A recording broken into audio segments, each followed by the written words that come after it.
Hello there to all my fellow YouTube user fans and friends. It's KaneFan701 here. It's been a couple of weeks since my last one due to the time limiting on these streams, but it's been a very tough one since you've last seen me. And well, 2020, it tried to show some good. It has tried to help us through these stressful, hard times, but as we get closer to the Christmas time, it's really been very nightmarish, but it's also been a bit of a tragic time as well. Apparently, as you all know, but today, unfortunately, has become a big tragic loss. And yes, Emily, the LMS Gentry, you're correct. That's exactly what the stream is about today. Today, unfortunately, marks a very big tragic loss in the Star Wars community. And for those of the original fans like myself, it's been tough. I'm trying to fathom it already because apparently on this day, about several hours ago, the legendary Darth Vader portrayer of the Star Wars guy, the man who played Darth Vader, David Prowse, he sadly passed away. He passed away at the age of 85 after a short illness. Apparently the BBC have confirmed it as well. And everyone in the Star Wars community is absolutely shattered. They are so heartbroken by this loss. And myself included, it really is a tough time. I actually just finished up drying my eyes out because I was crying a lot bit, and my mom and dad couldn't believe it either because they did not expect that. I mean, I didn't even know how old David Prowse was, to be honest with you, but he was getting on from what I could tell. But I mean, for a man of him to go at 85, that's a pretty good age, I mean, sorry if I sound pretty bored. I've only just woken up since 12 o'clock. I slept in, so I've only been up for nearly 2 hours now. It's 1:58 p.m. on my side here. But it's just tough, man. I mean, David Prowse has left a legacy that will never be surpassed. I mean, he was the guy that brought Darth Vader to the big screen in 1977, and well, I mean, ever since that first shot, that when we first saw Darth Vader through, he was a great individual. He really stepped through it, and it was amazing. How long to this day the character has endured over the decades. I mean, several other actors have played Darth Vader under the mask and with the suit and cape on, and they've all had their own impacts on the community. I mean, Hayden Christensen, who played him in 2005 near the very end of Revenge of the Sith, was the iconic return of Darth Vader when he became the villain, when we all got to see that transformation from Anakin Skywalker into the Dark Lord of the Sith that we all knew and loved. I mean, that left its own mark, and that was brilliant. And it was kind of strange because every time I see Vader in the suit, I always keep thinking of David Prowse because that's the guy who left his thumbprint on the character. I think a lot of you fans can agree with this as well. Wait. Sorry, mate. I'm not sorry. Train Sims. I'm sorry, man, but I can't have that mentioned on my stream thing. I'm sorry, we cannot say that. I'm sorry. That is just uncalled for. Look, I'm sorry about that, guys. This has nothing to do with that. But look, just be careful with what you're sending to me again. I'm pretty touched at the moment because not only is it the loss of Darth Vader today, but it also marks the 3rd anniversary of my grandfather's passing, who passed away on this very day, in 2017, which was the breaking point of my dark fall into what I've had to fight with. But coupled with this loss of Darth Vader's original actor, it's mentally mind-boggling, because I've lost my original actor of who played the greatest, in my personal opinion, was the greatest villain overall. I'm pretty sure some of you Star Wars fans can agree, and I'd like to take this time for us, to pay our respects and perhaps trade some Darth Vader stories about the character. And I've actually got one for you guys for anybody who's intrigued, come and join the stream here. I'll just send a link in the chat here for you. For any of you guys who are Star Wars fans, pop up on the stream and enjoy the chat, and we can trade some stories. Yeah, hey, okay, Daniel Brooks, just be patient, man. Honestly, this is a really, really, really difficult time, like I said. Here we go, lads. It really has been a fantastic, time as a Star Wars fan. I mean, we've lost so many great guys, though, but Darth Vader's loss never came to my mind.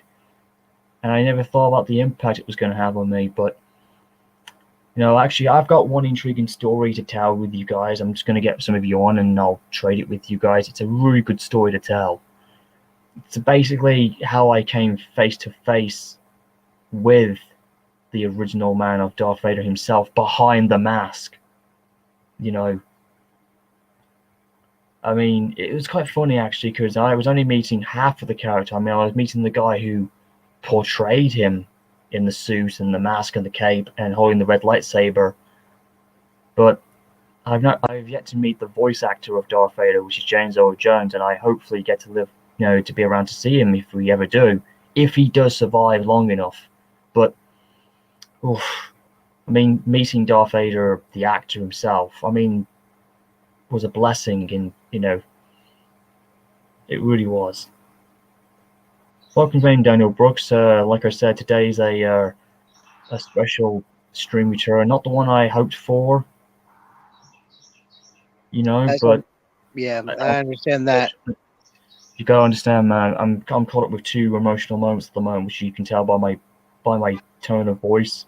I'm sorry I was being a little persistent, but yeah, I can tell by your tone of voice. I knew I had to come into the stream. Yeah, well, you didn't cross my mind, but I'm glad you're the first one. Hopefully some other guys can join us, because this is basically a Star Wars stream thing. Look, Butterflix, Fairy, look, I know you don't like me at the moment. Look, I'm sorry, but I'm not going to tolerate you bullying me and ruining the stream. So I'm very sorry about this, but I was told some very disturbing news about who you were, and I can't talk to you anymore. So please, just don't put me through any more problems, mate. I'm sorry I had to do it, but it was for your own good and for my sake as well, all right? Because I don't want to say this live to anybody else who might get bad, because I've just recently earned a lot of respect back, and some of my friends have come back because the fighting over me. What you gotta do, Glenn?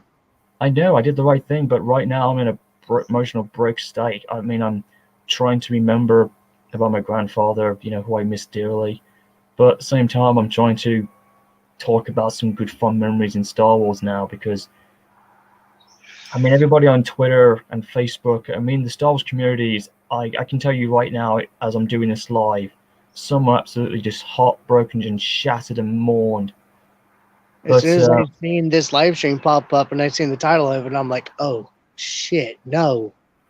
It did happen, yeah. But apparently David Prowse passed away from a short illness, but we don't know exactly what that illness was. But if it was an old age, then maybe it was natural. I'm hoping and praying it wasn't COVID that it got him, but hopefully it was a natural send-off he got. And a lot of the fans are right now saying he didn't pass away, he became one with the Force. And to put it in a Star Wars fan, I kind of agree with that. That's my way of looking at the way how we guys meet our end. Same here with me. Although it's funny because, sometimes I always look at Star Wars as the way that we human beings could sort of live our life that way. I mean, it's kind of natural in a way, but at the same time, thinking of the Force and this and that kind of is something that we would, that to me is my way of looking at life in the way it is, because I believe in Jedi Buddhism. I'm not religious or whatever, but I kind of believe what Star Wars has teach us in what we are as real life people. Yeah. But at the same time, we can all relate. Train Sims put, how does one become one with the Force, though? Dude, Team Sims, obviously you haven't even done your researching on Star Wars, man. You need to go all the way back and learn about it, mate. Clearly, obviously, you need to get thinking with that. But anyways, look, I'm sorry I had to block you in earlier because what you put in was uncalled for. I don't want to be reminded of it anymore, so that's why I put you in a 5-minute timeout. I'm sorry, Butterflix, but I'm blocking you. I cannot have you in this. Sorry about that, Daniel. I really am caught up with emotion, stress right now at this point. Believe me, that's why I'm here. Oh, Callum's online with us too. The LMS Philiblock. I wonder if it's the same guy. I apologize for being a little persistent in the live chat on YouTube, but dude, I know I had to be here. Yeah, look, Team Sims, if you haven't watched it, then you're obviously clearly not a Star Wars fan. You clearly don't know the magic of it. You gotta watch the saga to know about it. And if you're not a Star Wars fan, don't come on this stream at all. The original trilogy was the first Star Wars films that came out. It was, yeah, because as we all know, if you remember back in the day, the prequels came after that, and then the most recent. Yeah, although I'm hearing reports though that George Lucas wants to redo episodes 7, 8, and 9 altogether to make it a bit better, because maybe to make it make sense. Because I'm going to be strictly honest with you guys, and you guys watching live, episodes 7, 8, and 9 just Disney messed it up. Disney messed it up so badly to the point where I mean I know they were trying to live up to the hype. I mean, don't get me wrong, the intro of Star Wars always got me fired up, but it's just that I think the sequels, I'm not sure if they weren't canon or not, but at the same time I feel like I know what they were trying to tell in the aftermath of the original, which I do praise Disney for, but for the last 5 years they just didn't seem to kind of match the way that we wanted. I mean, I will praise episode 9, because episode 9 kind of got the great send-off we wanted, although I still wish that Darth Vader could have made an appearance in the suit as a ghost, killing the Emperor once again. But at the same time, I feel like the whole new saga needs to be completely refurbished. It's a bit like I agree. How should I put this? It's a bit like when who's the guy who did the X-Men? Michael Thorne or whatever it was, and Bryan Singer came back and he reclaimed the franchise, and he corrected what was wrong in X-Men Origins and X-Men 3. And and look at what he did. He did like X-Men past and present, and they altered the timeline, and the complete franchise was rebooted without rebooting, and it saved the franchise, and it became one of the best. And the timeline was altered around. I agree that George Lucas should revamp the 7, 8, and 9. To be honest, because episode 9 could have a little twist a bit. The Emperor could still be there, but Darth Vader, I think, could play a big role in kind of like ending him once and for all, because he's still the chosen one, even in the afterlife.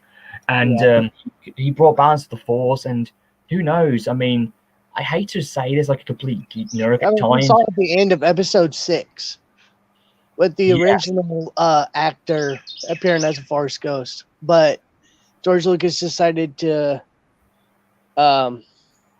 revamp it to where it showed Hayden Christensen's in there, which it did work. I was actually thrilled. I was very pleased about that, because basically that was Anakin Skywalker as we know him as. Because here's the thing with Star Wars. I mean, I know I went a little topic there for a second, but I sound like the complete nerd when I say this. But when I actually look at Darth Vader's character, I mean, a lot of us, even to this day, recently, in the last couple of years, we've actually found out that Darth Vader has become more iconic in fanfics and in theory fanfics, like a what-if scenario, like what if he had never died in episode 6.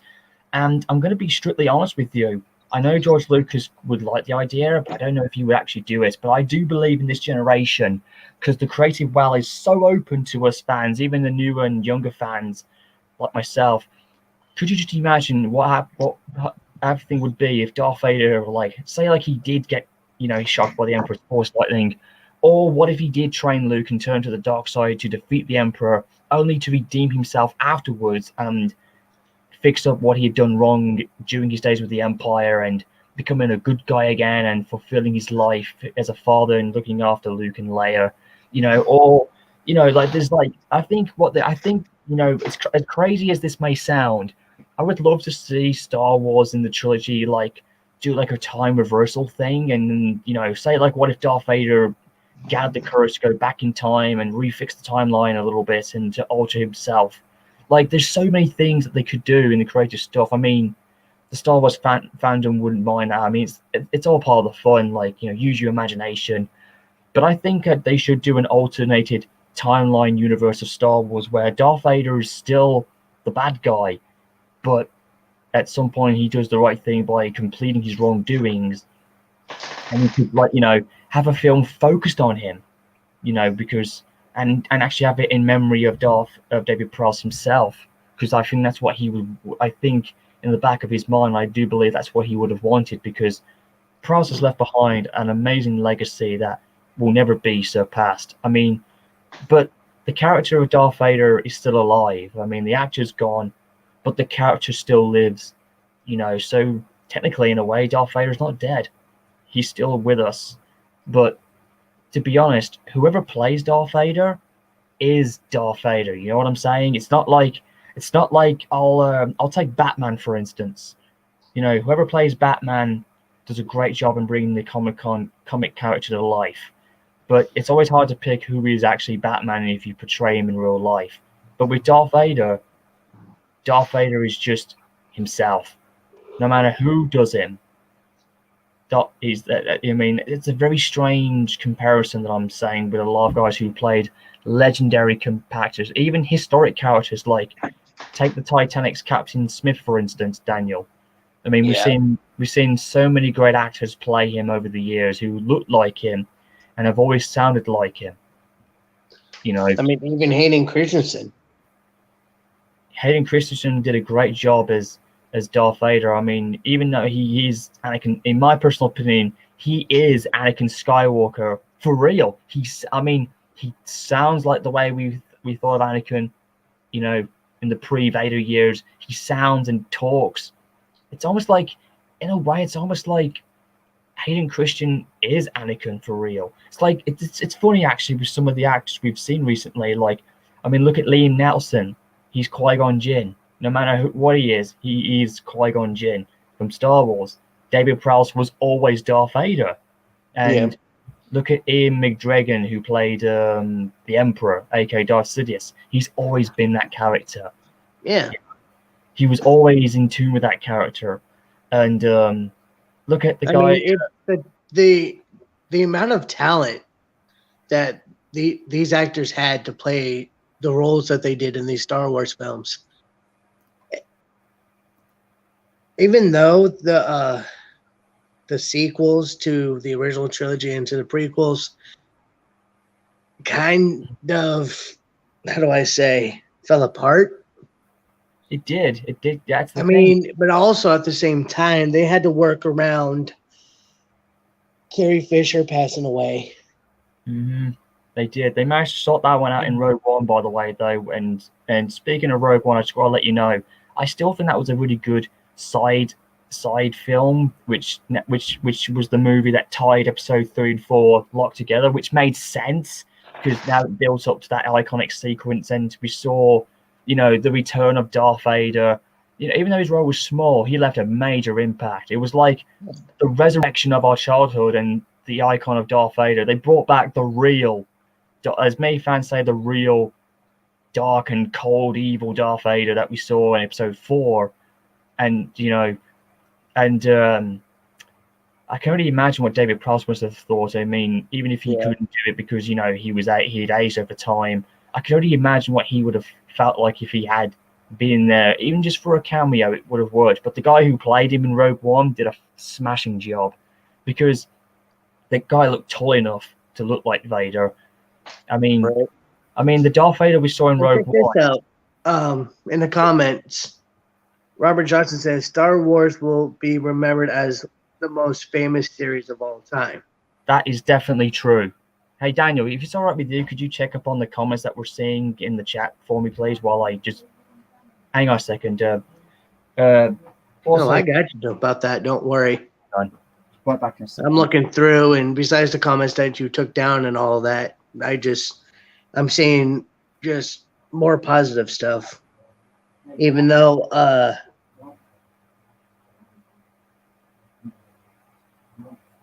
the Solar Engines YouTube person says the Disney films suck. Huh.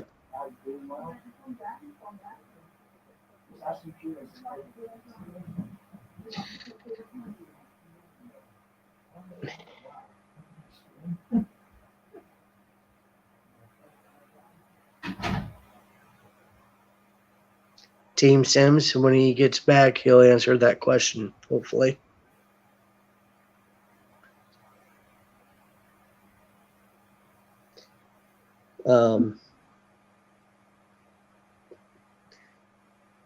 Mason, hold on. He had to step away for a minute. He'll be back.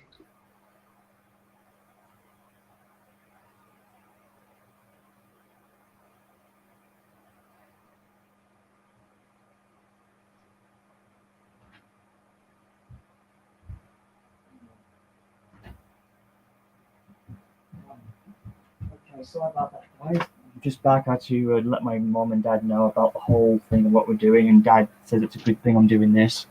Anyways, ladies and gentlemen, so many cases, what else was there? Look, okay, the question here, I've got a little Q&A here. I mean, Train Guy says, I've had this a few times. When did I become a fan of Star Wars? Well, ironically, I was just going to get to that before Daniel Brooks popped in. But before I do so, I just wanted to let you know, like I said, I mean, look at the guy who played instantly. Look at the guy who played Obi-Wan Kenobi, Alec Guinness. You know, he was a great Obi-Wan Kenobi as an elderly individual. But I think when you think of Obi-Wan Kenobi, you think of not only Alec Guinness, you think of Edwin McGregor. You know, the guy who played him episodes 1 to 2 to 3, and you know, I gotta admit, it's just like Hayden Christensen. He is basically Obi-Wan Kenobi. He sounds and talks like him. I mean, he's the greatest portrayer. He basically is like a young Alec Guinness in a very strange sort of way. You know, I do agree with that. It's so cool. I mean, there are so many things like you said, Daniel. The talent in the Star Wars saga over the decades have made them Hollywood legends. I mean, even some of the future talents we see today are going to follow in that footsteps. Despite they didn't live up to despite their characters, I still give them. I mean, the storyline of the sequels, I can come to terms with, but just the way Disney went about it, I'm not surprised that George Lucas is considering redoing the sequels.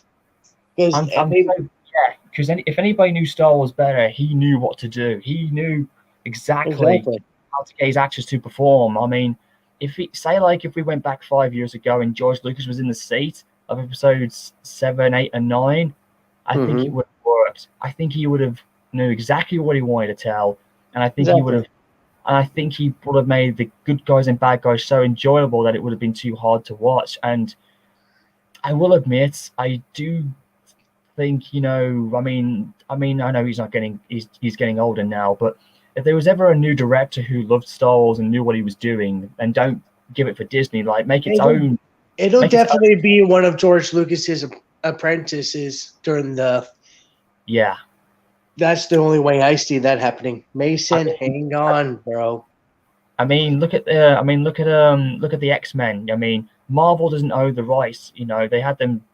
You know, look at 20th Century Fox. They're using that movie as their flagpole. And they've always stuck very close to the comics and how close they have been, like almost to the point where the films are the comics, whereas Star Wars is kind of blended. Lacked in that regard. I think Star Wars kind of lacked it a little bit, but I could definitely tell where they were trying to go. It just went the wrong direction. It was like it's like you take your car down a highway and you're going to go right, and then all of a sudden you go to the left and you fall off the road. It's that. Yeah. Look at it that way. I mean, I know it nearly damaged the franchise, especially in episode 8 when they killed Luke Skywalker off. Oh my God, pardon my French, I literally was fucking pissed. Same here. I was heartbroken. My dad broke down in tears. Even Mark Hamill himself said that the way Disney went about doing that episode, he didn't like it whatsoever. Disney does not understand the Star Wars concept. They turned the word lightsaber into a laser sword. Well, technically, actually, that was actually the nickname the lightsabers were called. Sometimes they were called laser swords. That didn't really matter. I kind of in the Star Wars franchise, though, it's always been lightsaber. As soon as Disney did that, that's where everybody, including our generation, were like, "What the fuck?" Excuse my language, but damn. Yeah, but basically, you know what I actually said? I actually burst out with laughter. I think I actually burst out with laughter because I used to think they were laser swords, you know, back in the Yeah, day. I did too, but at the same time, I'm I'm like, Disney. yeah. I'm like, basically, like, I'm like, what? I'm like, I was laughing. I was like, yeah. They're called laser. Yeah, they were nicknamed laser swords, Disney. But come on, it's called a lightsaber, mate. It's not that hard to pronounce. So I wasn't offended. I just laughed it off as a joke, like water off a duck's back. So I can get what they were trying to do. I guess maybe for the younger kids, they can call them laser swords. But we grown-up fans who grew up with it, we knew what they were trying to. I knew what they were trying to do, but yeah, get that. But Disney epically failed. But the Solar engines and Team Sims, I can understand you booed Luke Skywalker being killed. I didn't boo. I Solar engines, but Team Sims, look, dude. I know it's true. Yeah, Disney just want their money. I know that, but not this Disney. I don't think Walt Disney himself wouldn't think it that way. But I clearly understand. If trying to there make was a way we can bring back Walt Disney, even as like some way somehow he'll see where his dynasty has gone, and he'll be like, "What the crap did you guys do?" Yeah, but I can understand. I mean, it's good to sometimes cross Star Wars with Disney sometimes a little bit. I mean, we've all had it, but the way it's gone is not the way we anticipated growing it up to be. I mean, it's good. I mean, because when I thought about Star Wars and Disney, I kind of thought, wow, get the originals in, or what if they do a crossover? You know, what if Walt Disney did their own take on Star Wars, but you had the guys in cartoon style, but with their original voices, and they're like. So, you know, because as a kid growing up, I actually visioned a lot. To be honest with you, I think a lot of us can agree we always had our own imaginations back then. But nowadays, it's just not the not the same. It's just not the imagination that we kind of had when we saw it. I still give Disney props for I'm trying. not even gonna comment on anything other than this because what's going on with some of our childhood stuff, childhood shows, all that. Yeah. It's like, what is this world gone to? Everybody's losing the concept. But basically, the Thomas franchise, I'm sorry to go off topic here, Glenn, but the Thomas franchise, if Wilbur Ardrey was alive right now, he would be suing Mattel for everything they've got. Just saying. Yeah, I will agree. Yeah, I'm going to go topic a little bit. But listen, if you want to compare to the content, Star Wars has been less affected in a way. So why do you think the conduct in that one is not as toxic as you might think it is? But the Thomas community is just basically has gone completely, no pun intended, off the track and has not been placed back on its own two rails since. It's not. The Thomas franchise has derailed, crashed, and burned. Basically. Well, actually, you're partly right. It has derailed and crashed, but it's not burning. It's still, that's the bit we haven't got to yet. And I do believe maybe somewhere down the road, someone will pop in and just, you know, be like, and because think about it, because recently Ringo Starr actually purchased, from what I've been told, he actually purchased and saved the original content. So in a way, our childhood is spared. I'm glad he did that because Ringo Starr was the first narrator for the very first episodes and seasons of Thomas. He did, yeah. But let's go back to... It's a bit like Star Wars. It's a bit like in Star Wars. Like, Darth Vader was the guy who portrayed by David Prowse. I mean, episode 4 was how it all started, but when I got into Star Wars, it was back to front. It was episode 6 and 5 and 4 until I realized, I got to watch it all the way around, and then it made sense. But that's how I got into Star Wars. But into becoming a fan was when I started watching it instantly. Just to answer your question, right? Just to answer your question, guys. With me, it was to be honest with you, it was in the magic year of 1997. Ironically as this may sound, it was on the exact anniversary when episode 4 came out on its anniversary date, and I got the special edition trilogy on VHS videos, which showed what they had done. And I got the it I showed got the the original trilogy on VHS and DVD. So I mean, it showed the world of what George Lucas wanted to create back in the 70s, which he couldn't do because of the whole technology stuff. But back then in the 70s, they had limited technology, but it really was groundbreaking back then. And I mean, a lot of people say that Star Trek's the greatest adventure of all time, but because it's an ever-growing franchise. But Star Wars, in my opinion, is the all-time best. I mean, I know there's been the clash with Star Trek and Star Wars, but then yeah, again, I'm going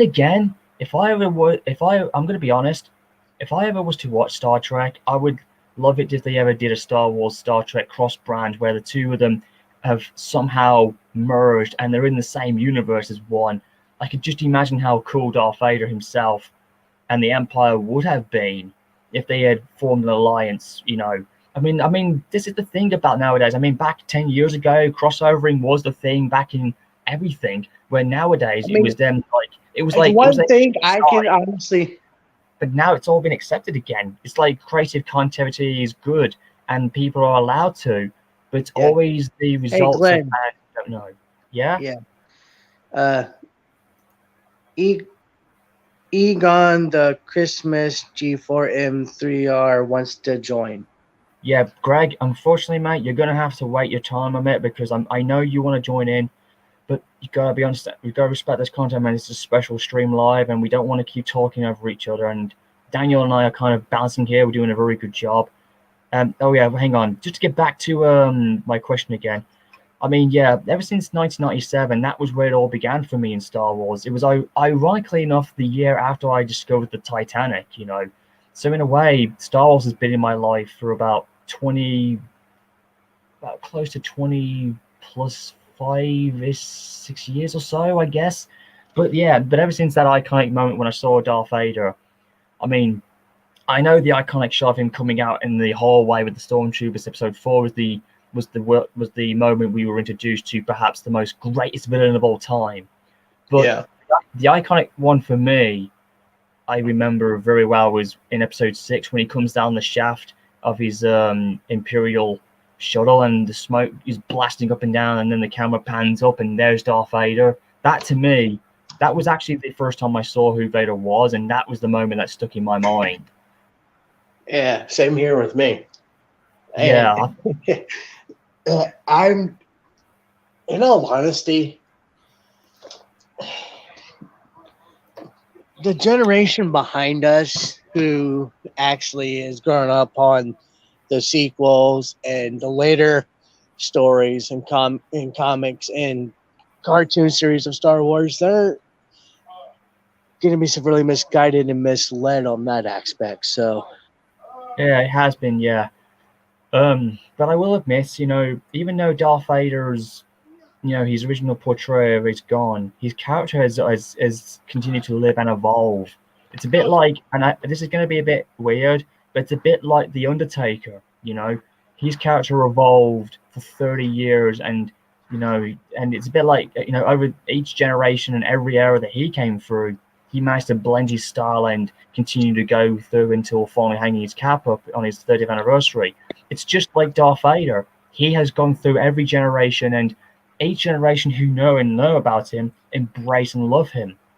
So in a very strange way, I hate to say it, it's just like with Batman. If you have any darker character you can relate to and you embrace it, it's almost like Batman, Darth Vader, and The Undertaker. That's like your three Darksiders right there, combined and smashed as one.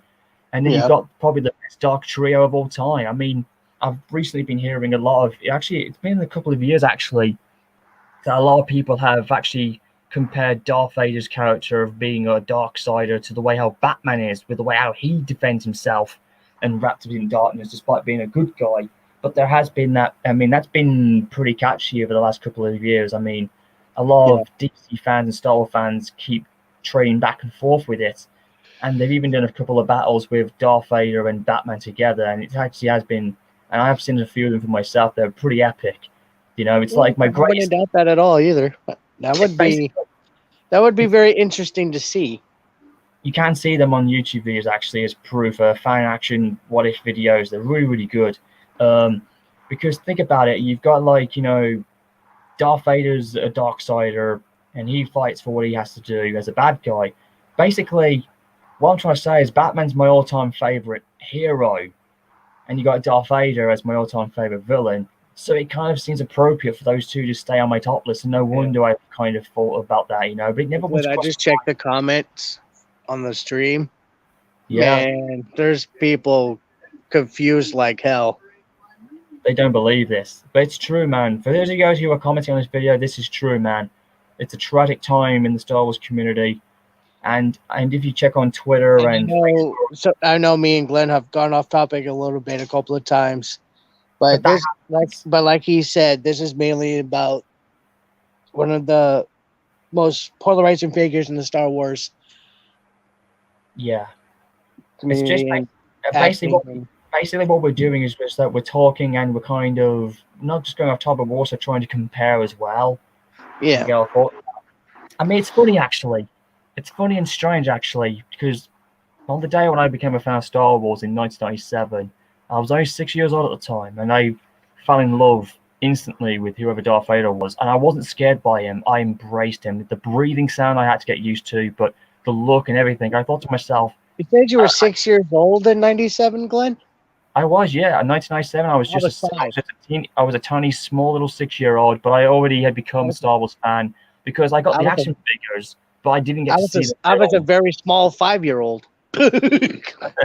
Yeah, and I instantly fell in love with Star Wars, and by Christmas of 1997, I had my first Star Wars figures everywhere I went. I got the Micro Machines. I still have them still around, and I have some of the original Darth Vader figures and all the others as well. But wherever I went to get Star Wars, I always tried to get Darth Vader, Luke Skywalker, the Emperor, because I always loved to redo the whole scenes. Because back growing up, that's all Yeah. I ever did. Back in my early days, that's all I ever did.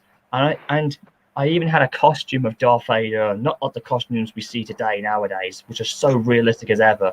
I made back in the early days for children, and I even had my first lightsaber was Darth Vader's. That's how much of an impact he had me as a kid growing up.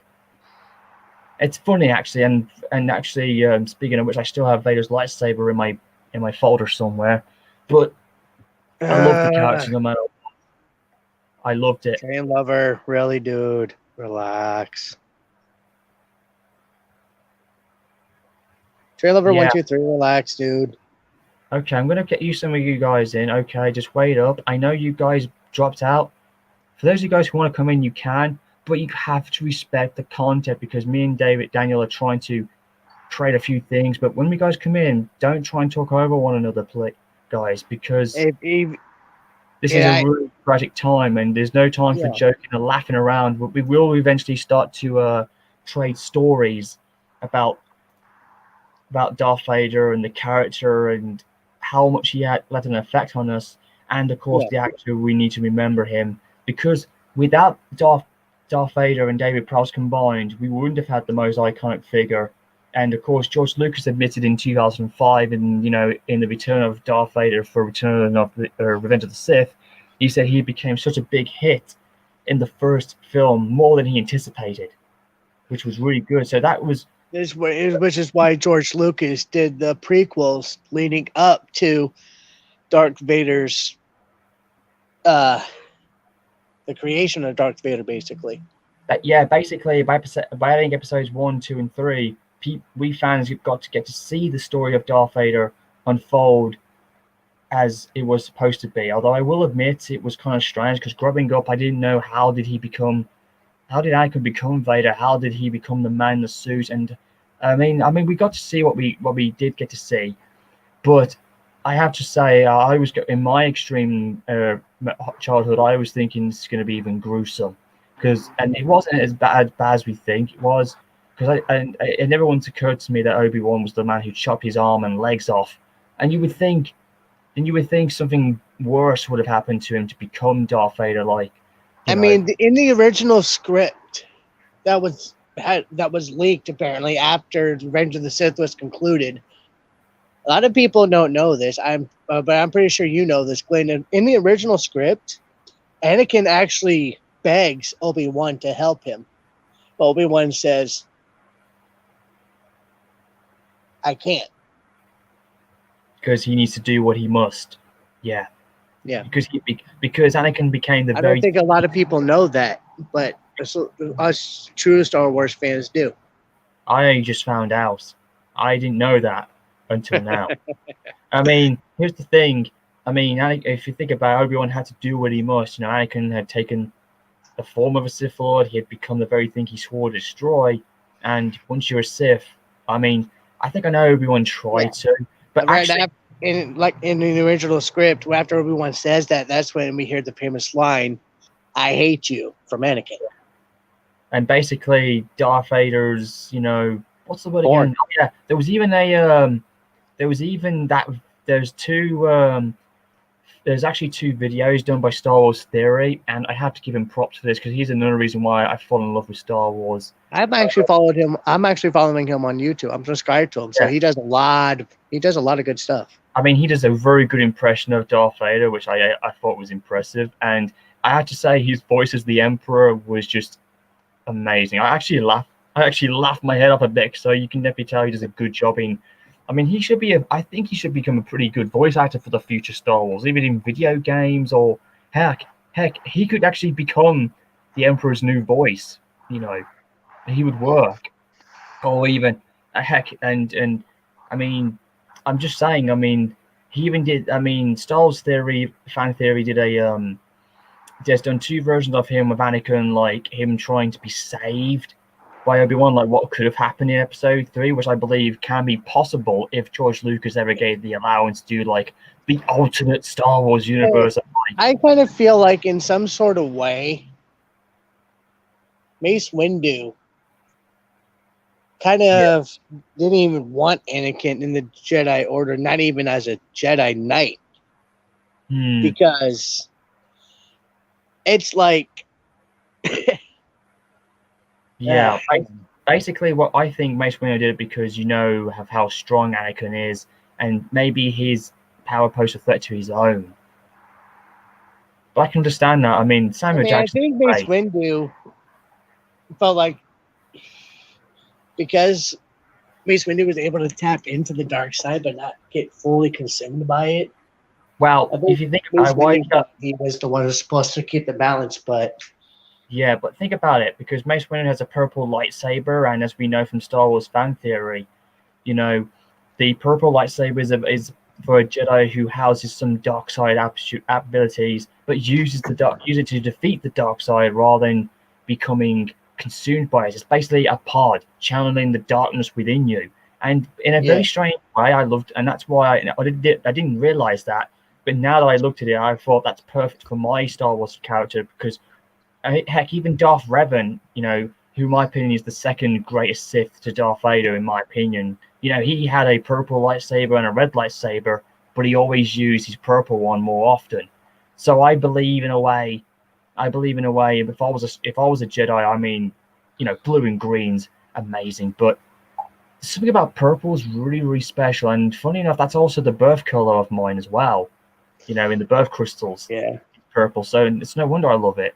So it would be perfect for me to hold, you know, to control the light and darkness within me.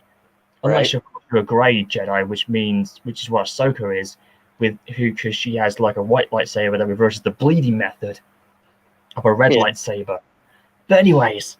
But let's bring in some of these guys into the stream. Okay. As long as here we go.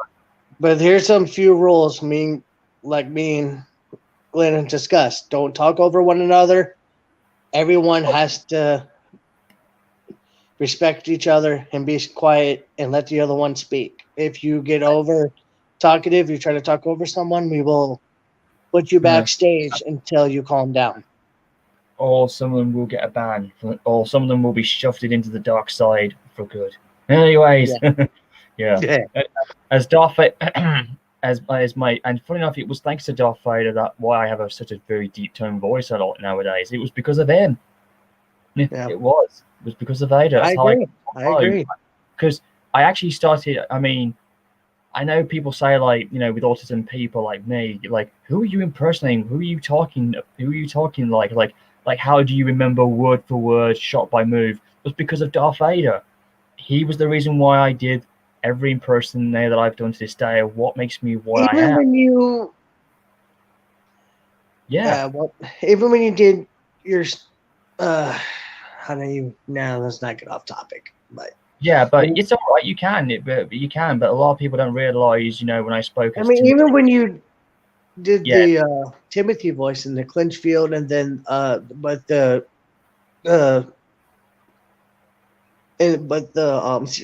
series before that, it was. Yeah, yeah.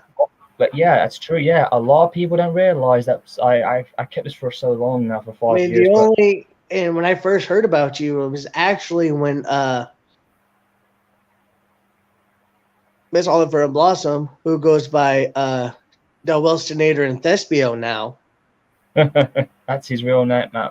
I miss. You know what? I miss Messiah and Blossom quite a lot, man. Yeah, Yeah, but he he was goes one of by the Welstonator and Thespio now. And I've seen some things where even though he's part of, have you seen the TF2 analysis? Yeah, I did. Yeah. Him, uh, Jasper, but who is it? Joey? Who's Joey Turner? And and even Toon Critic is in that. Ah, too good. Yeah, good I memories, man. mean, And speaking of which, when I was Daniel, here, but like I said, sorry. Daniel, Daniel, here's something cool as well to add to your excitement with this. If you remember my buddy Daniel, Simon Conway, aka Dalek Double Four, he's a big time Star Wars lover, and Huh. what can I say, man? And in his Thomas series, he has Star Wars in there as well, and Darth Vader's in there a lot. Actually, Yeah. speaking of which, I might consider doing a. Well, I have to do this actually. I'm actually planning to do a Darth Vader tribute to him because I did this once with Rick Mayo from the Young Ones who died a few years back, and I did like I always wrote the scripts, and then we did one with the Star Wars legend Christopher Lee, and we did Darth Vader played a specific role in that one because we did like the U.S. Navy salute to him, where Darth Vader says the words "It shall be done." Yeah, here's my impression. It was like, "It shall be done, King Fan 701. Troopers, raise your blasters up, take aim, fire." And then they did the infamous like fire salute, and that was really cool. That was Yeah. our way of giving Christopher Lee a Star Wars farewell, and that was brilliant. Now I'm just gonna thinking about now, what am I gonna do now? I'm gonna have to think of doing a Darth Vader tribute now. I mean, Vader's gonna be alive, but oh boy, I'm thinking to Yeah. myself, what have I got? But Because it was a like, let's trademark. get some of Because these guys in here so they can I am, say but like I what their said, that's favorite what I Star might Wars have to do memories was next. and stuff. That's what we're going to do eventually. I might plan to do that now, maybe after the stream's over with. But like I said, man, I mean, I'm trying to keep myself in balance, like think of good fun memories to keep Yeah. positive. I mean, before we add any of these lads in, I want to ask you, Daniel, what was your first impression when you first saw Darth Vader for the very first time, and what did his character have an effect on you in your life growing up, and especially when it came to being one of the best villains? I mean, even as you are today now as a young adult, what was your most fond memory of the man behind the mask himself, especially the voice of Darth Vader, and how it means to you? For me personally, I saw the original trilogy, and I kind of took a more of a liking to Luke Skywalker than Darth Vader, but I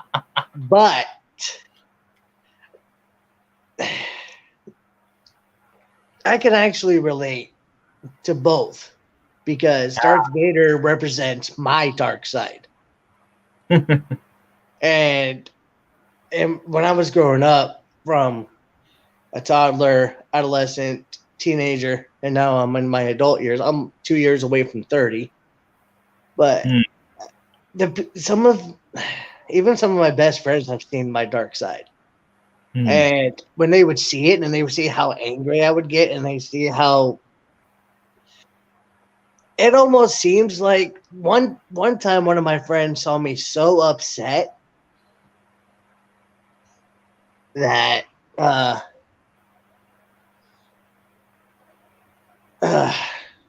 It's been that long, hasn't it? It's all right. No, one of my friends saw me so upset to the point where I was just really pissed off at someone, and I just held my hand up, just out of pure rage. Like I was, basically, I was holding my hand up. I was fixing to go choke him, but my friend actually seen him choking without my hand on his throat. Basically, you were doing the force. I was actually force choking the person I was severely pissed off at. So, and in the end, did you say the words, "I find your bullying rage disturbing"? Exactly. That's exactly what I said too. And my best friend went, "Dude, let him go." I was like, "As you wish." Or to put it in a parody Darth Vader thing, I remember this one funny one on YouTube saying when Grand Moff Sister Vader says Vader saying, "Vader, release him," and Vader just says, "Oh God." Yeah, just imagine if you said that instead, like Darth, because right, that would have been epic if that would have happened, but it didn't. Yeah, so. No, but then again, I guess in a Star Wars parody version, because even though Darth Vader is an intimidating man, I mean, the parodies, man, don't even start it on those. Those are hilarious, but also it shows what. It shows the comical side. It just but even that, it makes Darth Vader amazing to watch. I mean, he may be. Yeah. I mean, it's a bit like with Kane from WWE. You can get him to play anybody, and he can do it. Darth Vader, basically, it's actually funny enough. I've never told this before, guys. Before I put you in here, I need to say this quickly, get this off my chest. Now, Daniel, you've just unlocked a big Pandora's box in me. Now, it's so funny actually, because in 1997, when Darth Vader came into my life with Star Wars, I was actually just becoming. It was actually ironically the exact same time that later in life that Kane from WWE would come into my life, and Vader was the first masked character I ever watched, and Kane was the second masked person in wrestling I ever saw. Interesting. And growing up, I am not going to lie. I am being completely straight up with this. I actually felt that there was a connection between the two. I felt that Kane and Darth Vader had something in common. They both wear masks, they had gloves, they were big and strong. And for some strange reason, I kind of felt that there was something unusual, because Kane never spoke until he used that voice box he did. And I kind of felt like, and it's very strange, I say this nowadays, I feel very old saying it, but when Darth Vader spoke, I used to keep thinking, is that what Kane sounds like? Like, does he talk like that from under the mask? And then later on, and this is actually a funny story. I've already told a few about this. Now you're the latest. You know when Kane was speaking in the robotic voice for the whatever thing that he had to use to speak, to communicate? Yeah. It's funny actually, because I know this is going off topic, but just bear with me on this, because this was the time because I kept comparing it to Darth Vader, because was that. And that I thought, is that the way how Vader speaks as well? And then I said no, because when I saw, because I used to have the action figures of him, where we could see his throat and the way how he looked, because I thought Kane's attire looked a bit like a robot style attached to his flesh, like Darth Vader did. So I felt like he was kind of a red and blackish variation of who he was. After all, he was wearing the Sith colors. So I kind of thought, something connected there. And then later on, when we heard about the Undertaker and Kane feud and why is he big and strong, because my cousin said, well, because Kane took the Undertaker's parents' urn and ate all the ashes, that's why he became super bulked. And I'm not talking like Popeye here, but still, that was the thing. That was when my cousin Jack joked about me at the time in junior school. And that's what I felt why Kane is the way he is, because he took the Undertaker's parents' urn and ate their ashes and became super bulked, as powerful as he was. That was crazy back then. But that was the funniest story I remember growing up. But there was something about Kane's character and Darth Vader that I thought was so similar. And then I saw about Luke Skywalker, Undertaker. And then I got to the point where it's like, Paul Bearer's manipulating both of them. Is he Emperor Palpatine? So he's got to be Emperor Palpatine of the family. And then I and then we got to the infamous scene where Vader kills the Emperor, which in my opinion is the greatest bad guy turned good guy scene ever. You know, one bad, I thought, which was to me unheard of, never happened in my life, because I was always used to seeing the good guys kill the villain, but for another villain killing another, we'll get to that in a minute. But Jesus, man, that was unheard of. So I kind of thought, like, if Undertaker is in danger, um, like Luke is, and I'm thinking to myself, Kane and Darth Vader, because how is Vader going to portray emotion? He needs to use body language. Same thing that Kane had to do under the mask. He had to portray body emotion to know how he was and what he was talking as. So I kind of felt like in the early days that there was a connection between the two of them.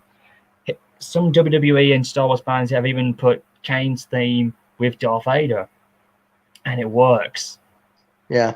Strange. I've never told about this until now, and thanks to you, Daniel, you really uncovered one of the many early years growing up because, like I said, everything growing up in my life, they all kind of happened at once. Like, as soon as I knew about Thomas, that was like for the first 7 years of my life. Also, I was just a train fan, and I loved and WWE as well.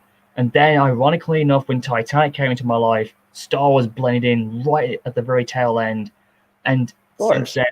And you combine all these things together. I mean, for me, got my childhood. That's how good it was. Yeah, but for me though, it was Thomas. And for you, then Star Wars, Daniel. And then everything else. It was like, I mean, me and my twin brother's very first birthday cake. I don't know if we're getting off topic here again, but my brother's first birthday cake for our very first birthday was a Thomas Tank Engine birthday cake. Same with, oh wow, Daniel, you and me are having parallel lives here. My first cake was a Thomas cake at 1 year of age, and I still have the photos of it, and I was only a teeny weeny baby. And you know what I did? I even blew the candle out. But you know what I even did? Now, I apologize for you, ladies and gentlemen. You might want to laugh your socks off with this one, but I actually kissed the Thomas model because I was so happy for the Thomas, you know, because because of him, I fell in love with trains because I loved the character. That's how much that he meant to me, you know. I mean, there's even a photograph of me doing that, you know, in the loft somewhere. I mean, even after all these years, my mom still has all of my Thomas wooden railway train set in the attic. Same here. I'll never give mine away. I never will. The only way I'll give mine away is if I have a kid of my own. Wow. Pass on the knowledge, man. Oh, hang on. What about this? Here's the funny thing as well. When I did the whole Star Wars thing as well, and speaking of Star Wars, I need to let you know about this. I'm not sure when it was. This is where my memory gets a little bit murky around here. I know for a fact the 90s. Take your time. I know for a fact in the late 90s was the year of Star Wars for me. I know that for a fact, and combined with WWE wrestling at this point. And that's how it was at that time. It was Star Wars and wrestling, and basically that was what I had most of the time. That was actually a perfect storm. I remember, I think it was somewhere around 1998 or 1999. I'm pretty sure it was.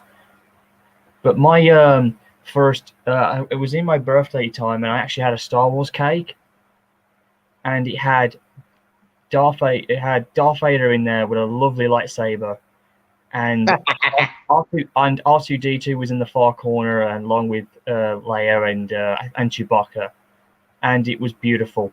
And it even had Darth Vader written name in it because he was my idol. And we had the cardboard cutouts of the fans where when you can stack them on the stage, and my father still has them, and Darth Vader is still there in good condition to this very day. And funny enough, it was so cool that around that time, you know what happened? I refused to eat Darth Vader. I didn't want to eat him. But the thing was, I couldn't eat him because Darth Vader was actually made with a lot of nice icing on the cake, though. But don't get me wrong, it was a lovely cake, and it was beautifully done. I mean, what I like about them is the beautifulness they have, and it's a shame you have to eat them in the end. But it was just such a wonderful. You saved the best for last.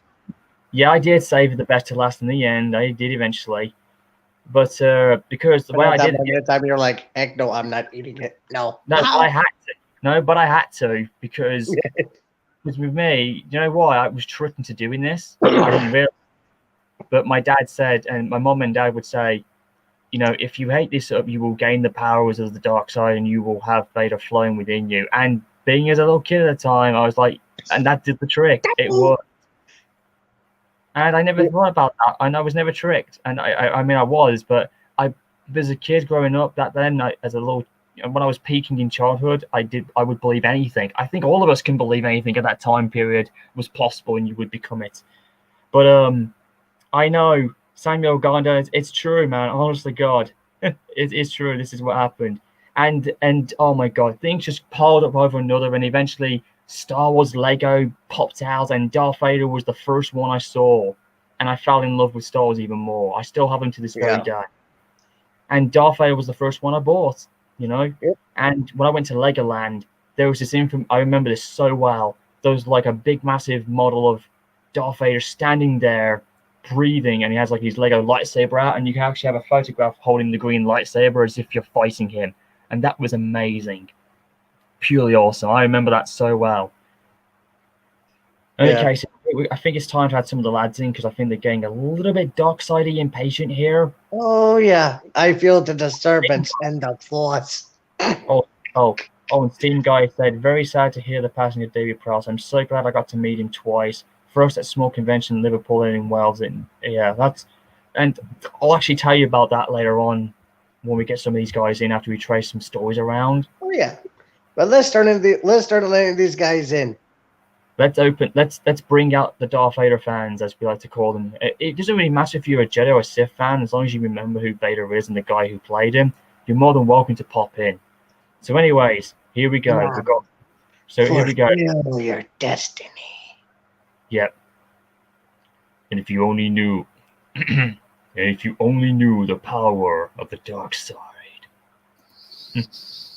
And here we go. Hello there. Hi. Hello. Jedi skull. Wait, Jim. Hey, Jim. Wait, what? Hey, Jim. How coincidental, how ironic. Doing my Vader impression. We would be honored if you will join us. Anyways. Hello, Gavda. Pretty good. Indeed. I've been doing my Darth Vader impression since I was a small kid. That's how I got to have this dark, low voice that people recognized before. But anyways, welcome to the show, Jedi Jim. I know you're a fan of mine, and welcome aboard. You know that, Glenn. Oh, we know that. He almost had a stroke. I like the fact that you've got Thomas dressed up, and you got him carrying a lightsaber. That's really cool. Wait a minute. No, that's not Thomas. That's my OC. That's his OC. That's Jim. Oh, holy lightsabers! I thought that was Thomas playing as a Star Wars character, and I didn't realize that was your OC, dude. Jesus, I had no idea. Ari, it's all right. That's brilliant. You got me off I guard. was just getting ready to say that. Have patience in the private chat, people. Ari, have patience. Or as always, Master Yoda would say, patience in the call. You must. Oh shit! Patience, that was the worst impression of Yoda ever. You must. Not to mention, I'm not going to lie. Here's a funny thing that back in my high school years, even though they were terrible back in the day, as a teenager, Okay. I used to think, but as a Star Wars fan, it was always fun in games, man. It was, and it was funny because one of my mates who I lost contact with for so long, he for some reason we used to play rhyme jokes on each other, and we used to do it with Yoda a lot. And I used to call him, and I used to say the reason why is he called Master Yoda is because it's because my excitement is through the roof right now. I'm going immature like hell. It's funny actually. Do you know why we call him? Why I thought he was called Yoda? It's because he's small and green, but he loves to drink green soda. Get it? What? Wait, guys, hold on. I like drinking green soda. Drinking green soda, I like. Drinking green soda, I like. But then it won't. But here's the most iconic thing. I can't remember. I'm remembering this all those years ago when we used to play Star Wars Top Trumps, and I still have them to this day. I still play them every day. Wow. You know, that's the only card game you'll ever see me play on the desk. Yeah. And Joe, what we used to keep saying when every time I had Yoda in, my buddy would always say to me, "You got the little green dude, mate." Not joking. That's what we used to nickname Yoda a lot. Oh, nah. I'm just thinking of this. Hey, I got you a Toyota. You got me a car? Toyota. I got a bottle of green soda, and now I've got a Toyota. Thank you, Train. Toyota.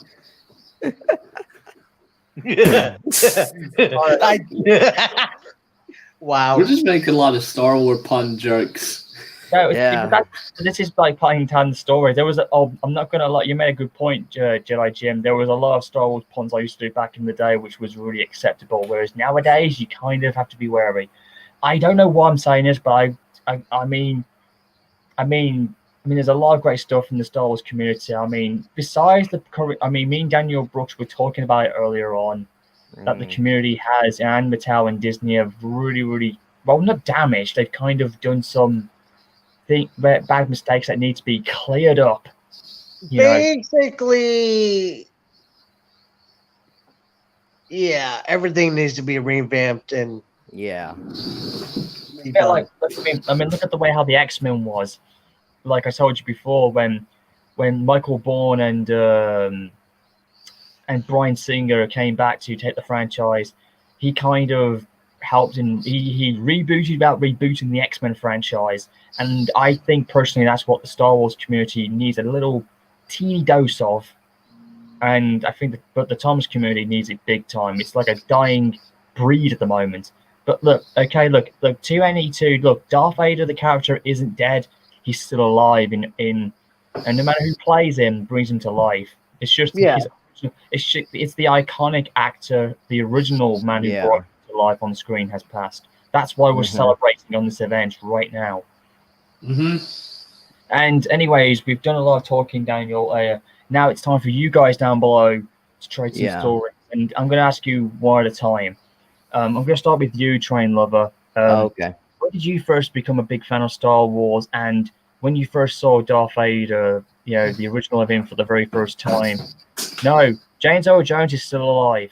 Listen, when did the original Dark Lord of the Sith have an impact on your childhood life? And in terms of the villains that you've had over the years, I mean, what's the most memorable one that you can remember? And to this day, what do you think of Darth Vader now as a character, especially how much of an impact he had on your life?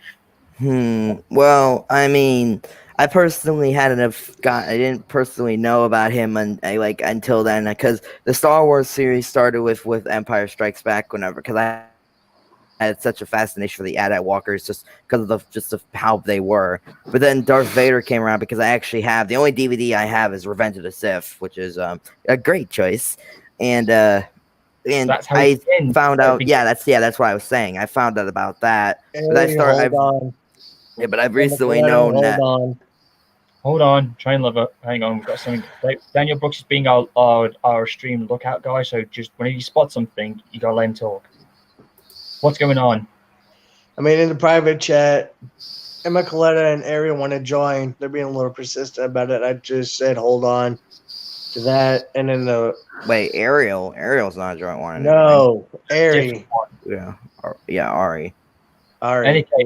Anyways, I was just gonna say just that heads up. A lot of people say that Star Wars Episode 5, The Empire Strikes Back, is the best film of all time, but I actually look at that as well because that was the most. I think besides Return of the Jedi, I think Empire Strikes Back is the one where Darth Vader's been seen in a lot and where he talks more. Yeah, almost like. But I do believe he should have a standalone movie surrounding him a bit, and we should do that. It should be done in his memory, in David Prowse's memory of how much he's done. However, though, anyways, back to you, Train Lover. What you were saying. But I was saying is that The thing about Darth Vader was because of the fact that I had actually known about him for a while. I was able to do an impression of his breathing, which I am not going to do right now. I forgot. I lost track. I lost that ability years ago. But Well, you but mean this is the ability you would do? Weird things. James Yeah, sort Earl of like Jones that. was the second person to play Darth Vader. yeah, sort of like that. That's funny actually, because speaking of Darth Vader's breathing sound, when I first saw him in '97 at a Disney event, this was like when they were promoting the event at the time. It was called not Star Wars. It was called but it was related to Star Wars though. They were doing it for fun. And when I came out, I actually thought to myself as a joke, and my dad kind of laughed. I was thinking, "What's Darth Vader? What's that sound coming from Darth Vader?" And Dad just looked at me and he just said, and this was when I was in America at the time, and he said don't worry about it. Darth Vader's just sleeping. Every time growing up, I used to think to myself, is Darth Vader? I mean, I know it's his breathing sound, but I kept thinking to myself every time he wasn't talking or so, I kept thinking to myself, is he going back to? Is he sleepwalking or something? Like, is he talking when he's awake? Is he awake when he's speaking or when he's moving around? But every time he wasn't talking, or even if he was walking, I kept thinking he's sleepwalking again. Yeah. I know. That's why I used to keep thinking about. Oh, Jesus Christ! That how screwed up that was. But then again, I don't think Vader himself would take too calm to that. But I guess think nowadays, I think to his loyal fans, I think he can get a joke. Yeah. But Anyway. Anyway, Back to you, Train Lover. Yeah, it's just like this. Wake up, Vader! Anyway, but it's just like. Anyway, but like I've been saying, is that my suit is absolutely sleep preventable. Okay, Vader. It's true because he can't sleep in it. It's that's why his suit was not meant to keep him cozy. That's why he couldn't. Yeah, it was true. Oh. Yeah. Well, he certainly knew how to. Certainly knew how to do what do you call it? He certainly knew how to do not yoga or whatever he was doing in that one episode. He was covered in that thing, and he was just like that was his chamber. That was his private chamber where he could take his mask off and breathe easily. That's his chamber. In episode 5, that was his chamber. Oh. Okay. He could breathe. Yeah, but still, it was just on that and then I had found out because I had absolutely when I first saw the trailer for episode 7, I recognized right away of the mask of Darth Vader. I recognized it right away. I think we all do. Because I was so confused as to why it was on fire, why it was burned and charred rather than just being but just simply still being intact. Because I don't remember it being burned. Well, I guess you didn't watch episode 6. But I did watch episode 6, but I don't remember. I never remembered it being burnt put into the fire at the party. I guess what may have happened. Well, I think there has been a couple of theories why Luke took the mask to remember his father, and that's why I think Kylo Ren. And don't get me started on Kylo Ren about he actually took it for him to preserve it. Yeah. And don't get me started on Kylo Ren. He is not an Anakin Darth Vader Sith or whatever. I hate to say this, guys. If any of you guys are fans of Kylo Ren, he's a blue ripoff. Yeah. Because the reason why I looked forward to the new Star Wars one was because I was always thinking, okay, who's the villain? Who's going to try and continue what Vader left off with? Because I was thinking about that, but this guy was nothing like him. And when I heard he was Vader's grandson, I was like, oh. But then I thought to myself, and in the end they said he's never going to be as strong as Darth Vader. And when I heard that name, that gave me chills. I was like, and instantly I thought, now I see what this new Disney style are going to try and do. They cannot surpass Darth Vader. They cannot make him powerful. And I instantly felt like, okay, so that's what they're going to do. And if they had done so, that would have disrespected the guy who played him and the character for good. But I'm glad it hasn't gone that far. But that's what I almost thought they were going to do. Yeah, I know. It's just that, I still won't forget, just the fact, how, if there's one thing I remember is just how the Emperor was just a very interesting character, in my opinion. You mean Darth Sidious? Yeah, Darth Sidious, and I could do an impression of him. Execute Order 66. Or in this case, this is how it would sound like. You mean this is how it would sound like? Yeah. Like this, you'd be like, He'd be like, how's it? Which line did I do well again? I think it was like this. Oh yeah, it was like this. It was like, "Welcome, young Skywalker. Welcome, young Skywalker. I've been expecting you." I think Star Wars fans. Sorry about that. I had to mute my mic for a little bit. Okay. Yeah, but and speaking of which, we'll go. Well, I have to say, I mean, a lot of fans have thought that Darth Vader was the bad guy of the saga, and I believe it was too. But as Me we too. the Emperor, Darth Sidious is the ultimate bad guy. But to be honest with you, I always felt like that Darth. Sorry about that. I find my sneezing to be very disturbing.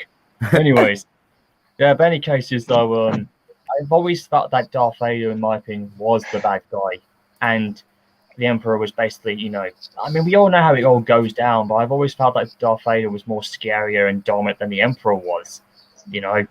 Yeah. That's how I always look into this day still. That's why, you know, but we all know how it goes. But anyways, Yeah. Thanks for your time for that, China Lover. Jedi Jim, over to you. What did Darth Vader mean to you as a villain character, especially with the actor who played him, and anything quite memorable that it had a lasting impact on your life to where we are today? Well, to begin with, I never really found out about the Star Wars movie. The only thing I found out about it was the Lego video game. The classic Lego game. Yeah, I still play it to this day. Star Wars: The Complete Saga. Yeah. Oh, Yoda scream, anyone? I actually have I have Star Wars episodes 1, 2, and 3, and the original trilogy separately. I didn't get them all together. Like, now that I heard about the movies, I actually went and actually watched them, and they were actually really good movies. And Darth Vader, oh my god, when he rises up from being made. You mean the infamous one in episode 3 where the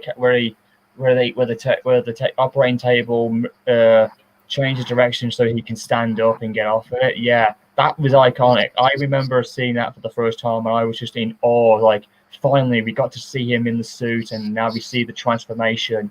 Yeah, that was very iconic. And of course, the heavy breathing.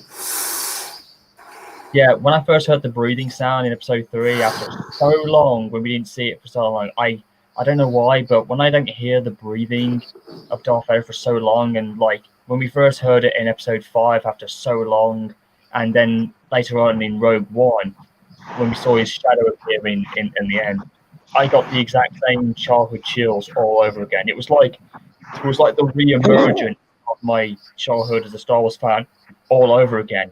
That's how much it was like I became Darth Vader all over again. It was like my body was copying what he was doing. Yeah. Mm-hmm. That's the effect he's had on my life ever since. You know? Yeah. That's how much I love the character. Anyways, what do you think? Anyways, Jedi Jim, back to you. Continue, Mizzou. Darth Vader's actor, Daniel, was a pretty great man. Even though I've never met him, he sounded like a really nice man. You mean David Prowse, the original actor? David. Why did I say Daniel instead of David? I think because you're confused. Your mistake, David. Daniel.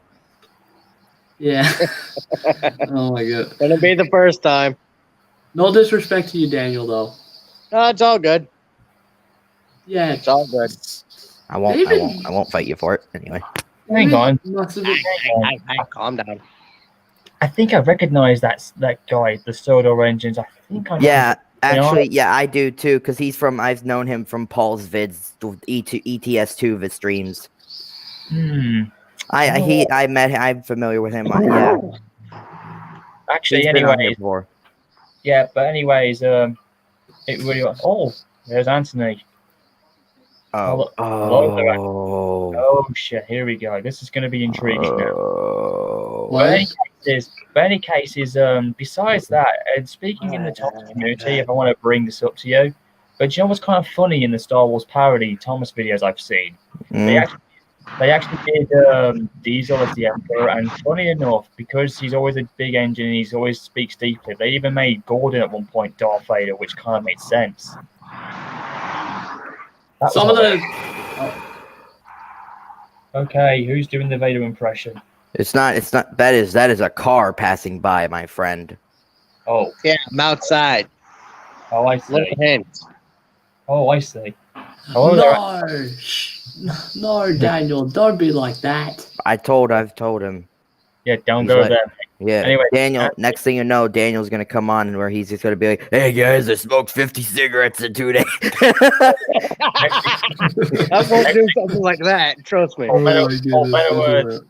Even though I have another full pack in my room right now, but Oh that's God! beside the point. Oh God! No! Oh, no. Yeah, because if you think about it, Darth Vader can't stand smoke, and it goes in his mask, he will tend to choke. As you see, you actually see that. Okay, who's coughing out along? I'm not. Not me. Yeah, any case is Anthony Brookshire's here very intriguingly, but I'm not sure if he's here to join the celebration, but I will if he wants to, it's your choice to do it, mate. Look, I know you and I have had some intense situations, but look, just bear with me on this. If you want to pop in, you're more than welcome to. Just try and anyways, My heart's racing like crazy now. I'm starting to get a little bit tense right now. It's like Me too. I know he and I had a very bad fallout, let me tell you. But I'm willing to somewhat try and patch things up. It's a bit like Darth Vader. It's like, I will not forget, but think to forgive. Let's see what happens. I don't. Yeah, but I don't even think I don't even know if he's still in the chat. He's there. But anyways, in the pro chat. Oh, Yep, he Anyways. is still in the chat. yep, he's there. I see him. If any of you guys want to join in, you're more than happy to. But in any cases, anyways, Jedi Jim, anything else you want to bring out? Probably. I do remember in Captain Hobbs, I think that's his name. I remember seeing Darth Vader in one of his videos. Intriguing. It's from Thomas the model engine. You mean Thomas the Wooden Model? No, not Thomas the Wooden Model. I think it's Thomas the Bachman Model. That's where I saw him. Yes. Oh my God, Captain. That's a classic. Oh my God, yes, I remember that. Oh my Lord, that was amazing. That guy is a legend. Probably, Yeah. if I remember correctly, I think he's the first guy to put Star Wars in a Thomas American / crossover. Yeah. I think that's how. I think that's how the Thomas and Star Wars fandom have met. And Yep. funny enough, I don't think we've ever seen it ever, and we've not seen nobody do it since. Like, how crazy would it be? I mean, this is gonna sound shit, man. How on earth? I mean, I used to do it in my Crunchfield film. I put Street Fighter characters. I put myself in there. But how I should, you know what? I should have done this for a joke. How cool would it have been if I put a render of Darth Vader in the background? But basically, not the character himself, but basically someone dressed up as him, because you see Spider-Man and Chun-Li and Guile and Bison, in Kirk Roman, Yeah. on at Outwood Station. But they're basically people. I'm just pretending that they're people dressed in cosplayers going to a cosplay event. That's the reason why you see them in as background characters. Why people was like, well, why is he here? What's Spider-Man doing here? What's Batman doing there? And I was What like, even was Sonic doing there? Sonic. God, ignore Sonic. Look, Sonic, that was not my intention, okay? Okay, Jesus Christ, that ain't happening again. But then Sonic. again, yeah, but don't. But it was like, I have thought of a case. Yeah, but that's what I originally was going to do, but I felt like maybe that would be a bit too much. But yeah, that would have been so cool, Yeah. But anyways, so in any cases, Jedi Jim, is there any more about the impact that Darth Vader had in your life? Anything particular that may have been like forever lasting in. He's probably the first person to get me interested into dark side things, like taking revenge on people who messed with you, and red lightsabers.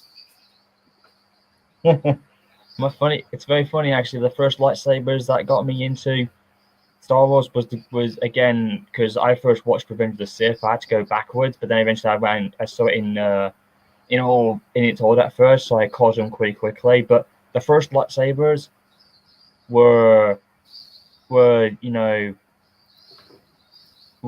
green and red, because if you remember back in the day, green and red was the good and the bad. And they're the Christmas colors. Yes, they were. Yes, funny enough. Yes. Yeah, funny enough, Star Wars always had an impact on me every time I watched it in Christmas, because growing up, I would buy wrestling, WWE stuff, and Star Wars. Oh no! My brain just brought up the thing we don't speak of. Oh no! No, what, Christmas time? No, the Christmas special. Oh no, we didn't. Look, we haven't mentioned it. No, it's fine. My brain just did. What? Oh God, help me! That was awful. That was awful. I don't know what you guys are talking about. The cursed Christmas special from Star Wars. Doesn't ring a bell. You glad it doesn't. You don't want to know. It's awful. It's cringy. Hey guys, I just realised that the StreamYard here has upgraded itself. Now we can actually write in the chat rather than just writing it on our YouTube videos. That's actually quite cool. That's been a thing. You've done that before. I can't do that because it's not my channel. Yeah, I can't do that either. It's not my channel either. But anyways, yeah, but I think I can only imagine what David Prowse thought of, when he wore the suit for the first time. Anthony left. He decided to withdraw, huh? Or he tried spying like he would have. You think you would ever thought about that? I don't know, to be honest, unless he's trying to figure out his own problems. I mean, he did... Oh, God, look, forgive me for saying it. But anyway, forgive me for saying it, but, he tried to nearly end himself at one point on Twitter, and I told him, that's not a good idea, mate, because... Daniel got disconnected. Oh, yeah. Let him back in. Oh, and of course, he told me to F off, and since then I wasn't talking to him, I had him blocked, but I had to punish him for something, because it was for his own good. Sorry about that, guys. I got disconnected. Yeah. Oh, God, yeah. Yeah, okay. Oh, yeah, Soda Engines, especially if we don't mention about it, yeah. Exactly. Like it. But anyways, I can only imagine every time when David Prowse put the costume on, I always kept thinking he was having a great time in the character and that he became the character. I mean, here's the thing I'm going to tell you about this now, man. I mean, if any of us have got to meet David Prowse, you were very lucky. I got to meet him. I mean, I've met a couple of the originals, but Darth Vader was one of the first I actually met, and this was in 2005, in early that year, because it was the first time I went to the memorabilia show. It's now called the Comic-Con because they both merged. In early 2005, it was the first one I went to. Like an early event, and they were promoting Star Wars, Revenge of the Sith. The action figures were coming out early, and all the characters were coming in to celebrate the, what was supposed to be the final story of the original trilogy come full circle. And then of course it was also promoting Darth Vader's return, because that was the talk everyone was talking about, Yeah. And crazy in 2005, and I remember Darth Vader being on a Vodafone phone advertisement advert, and Vader, and the only thing I remember is Vader was just there, and he kind of just had his lightsaber and just slashed the phone in half, or whatever the case may be. It was crazy fun time, man. And then Star Wars stormtroopers were wandering around. Darth Vader, cosplay of him was there. Like, he's always going to be, like, it's funny because Darth Vader always shows up no matter where you go. He's always going to be there. But I was in line of one of many fans to meet and greet with David Prowse, the original Vader portrayer. And what was good about this one, is that he would allow you to sit down with him and have a little conversation, no matter how long it was, until he was ready, because the thing is with Prowse, he was a very, very patient man, a well-spoken individual, and he would let you tell you stories and what the character meant to you, and he would ask you questions of what you would like to have, and it was so cool. And Darth Vader, David Prowse came up to me, and when I got his, because I actually have two autographs done by him, which he was doing at the time, because he was doing a double autographing, and it was so good. And what happened was, in the end, he actually got me to sit down with my father, and we spoke to him for a good 60 minutes, and it was when we traced some great stories about the character of Darth Vader, of what he did for my childhood. But David was also very intelligent of what he was as a man, and we got to know who he was as a human, and what Vader's character had done so much for his life. And he was just such a wonderful, and you guys would have loved it. He was so well spoken to. I can't remember too much, but he was such an intelligent man, and he was so thankful to have met, arguably, and I say this a lot, I'm basically the biggest Darth Vader fan.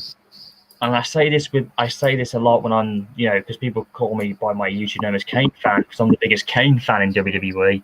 But I'm the biggest Darth Vader fan in the Star Wars community. I'm not lying, I am. Yeah. And because that's what he meant to me. I'm sorry. I just choked up. Yeah, it's fine. It was so beautiful, and I got to shake his hand. I even hugged him at one point. But Vader was so, Darth Vader, aka David Prowse, the original, was such a brilliant man. It's never left my mind. And here's the funny thing now about Darth Vader and me cosplaying as the Undertaker. Every time I go to a Comic-Con event, no matter where I go to, I'm always bumping into him, and it's become a funny gag over the last 12 years now. Because every time, and I remember this, I think the most highlight one I had was in 2015. I think it was 2013 or 15 or probably 14 or whatever it was. Vader was there with the stormtroopers, and I'll be right back. And I'm not going to lie when I say this. I think because the guy was so tall, and I looked up and I kind of felt like it was. I wasn't sure if it was David Prowse or not, but he recognized me, and it was him. David Prowse was actually in the suit, wandering around with the stormtroopers as his escort for that event, and I did the infamous Undertaker salute pose, dropped down to one knee, and did the whole thing, rose the eyes up, and Vader kind of, he was talking as Vader, and he said, and he would actually welcome me as part of the Empire, and I hereby declare you Darth Taker, and it was brilliant. And he had the lightsaber. He was doing like a Knight thing that we Brits do in the UK, and he did that, and the posting was there, and there was a lot of fans coming around, and they actually applauded. It was because they thought it was part of a play thing, and it was brilliant. I'm back, and that was probably the best highlight moments I've had with the crossing of Darth Vader so many times. But it's brilliant. It always makes my day, no matter what. I do get a little nervous at times because of like how tall Vader is, but I'm always so thrilled to see my ultimate villain, no matter what. And my villain / hero in the Star Wars fandom. That's how much it means to me, no matter what. I mean, it's strange that we always have villains that we're supposed to hate, but Darth Vader is basically a villain / hero that we all come to know and love and respect.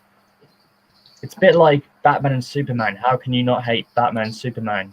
You love them so much. They've evolved so long, and Darth Vader's character has evolved for so long, and to this very day, even in these hard modern days of what the modern day Star Wars is, it's just enjoyable. You can't go wrong with Darth Vader at all. Even if it's not good, you gotta admit you gotta tip your so-called stormtrooper helmet off to him. Yeah. So, anything you guys want to trade stories with? Anything you want to trade around? I just leave myself. I'll be back. All right. Well, anyway, but Daniel. Yeah, what's up? If you want to know about Jim, the reason why the thing about Jim is that Jim was on a group call, added Glenn to the group call, and Jim was almost had a heart attack because he was going nuts. He was dying, almost choking. He was so excited to meet Glenn. Yeah. I basically did him a big old favor. Yes, you did. I was just like this. I basically I added Jim because I told him I'm a new Kane fan. And he was like cool, and then I added them both into a group call. And Jim turned on his camera. He was just cooking up a storm of laughter over there. He was just so speechless. I believe that. Trust me. He was so speechless. Okay, I'm back. Now I remember you, Jim. Now it's you, the same guy who was choking up and coughing up a storm. That was really good. Yeah, man. I'm surprised we didn't do that live, but like I said, that was really good. That's a little story for all you guys watching. I basically did Jim a big old favor and introduced him to his inspiration, to his the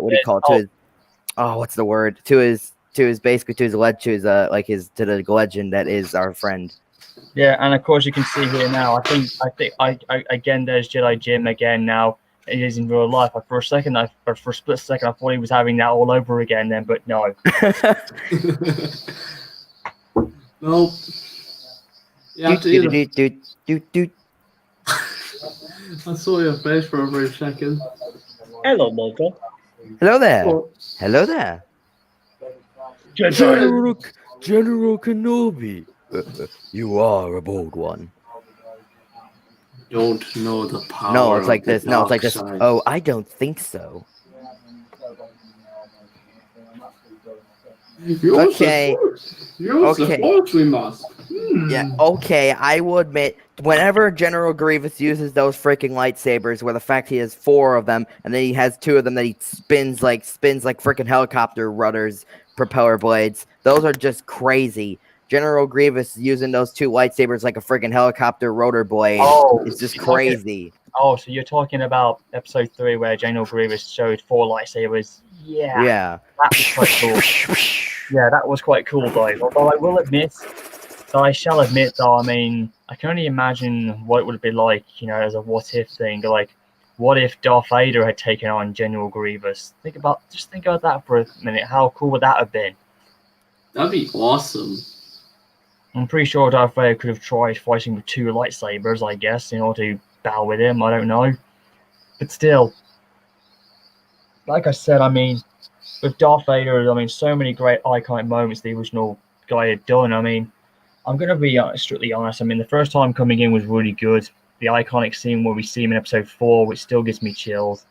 Like I said, it was really cleverly done, and then there was episode 5, which I think where Vader got to shine pretty well. We got to dig deeper into him, and as we all know that was the scene that led up to possibly the greatest climactic sequence ever with Darth Vader, when I think we can all agree, and when he reveals to Luke that he's his father, that infamous scene in episode 5. I'm not going to lie, even now it still gives me chills, because here's an intriguing story I want to bring up to you, ladies and gentlemen. I mean, I've read it in the books that everyone had their own opinions and what the audience thought at the time in 1980 when that film came out. Yeah. With me, when I first watched it at the cinema when they were releasing it here in the UK, I remember it was the only time I've ever been intimidated by what Vader was doing. Give me just a moment. Yeah, I was in the moment. I was thinking in my mind as a kid growing up, I'm thinking, what's he talking about? I mean, what is he talking about? And I know the bit where he says he wants to complete Luke's training, but I'm thinking he's talking this and that, and then he says the words, the peril of the dark side, and he says about his father. And I'm thinking, wait, how does Vader know who Luke's father is? And then I was thinking to myself, okay, but then when he says those infamous lines, I'm back. But when he said the infamous words, when he says the words like, no, I am your father, infamous, and then I heard the infamous music playing, I'm not gonna lie, I was sitting in my seat with my dad in the seat line, and I was just watching because I was entranced. But when he said those lines, you can see right now the look on my face. I was like literally in fear of Darth Vader. I want to keep my camera on, but I don't really like showing off my face, so I'm gonna keep myself in disguise. Doesn't really matter. I mean, doesn't really matter, mate. It's besides, I don't look good, and it's like 10:35 in the morning for me. So it's like 1:35 in the morning for me. Yeah, I know. and Because you're in 3:30 pitch black right now, Jim. And it's 3:35 p.m. on my side. It's going to go dark in nearly half an hour. And Daniel, you live in Jacksonville, right? Yep. Yep. So me and both of us are Floridians. Oh, by the way, Basically, we all have Jim, different. not Or Jim, Daniel. some people While we're like to say Florida crackers. Yeah, Daniel, while we're on the subject of Florida, a fun fact is that whenever Christopher Columbus first found Florida, he named it La Florida. It was a part of Spain back then. So it was the original name was La Florida. But then it became Florida, what it is now.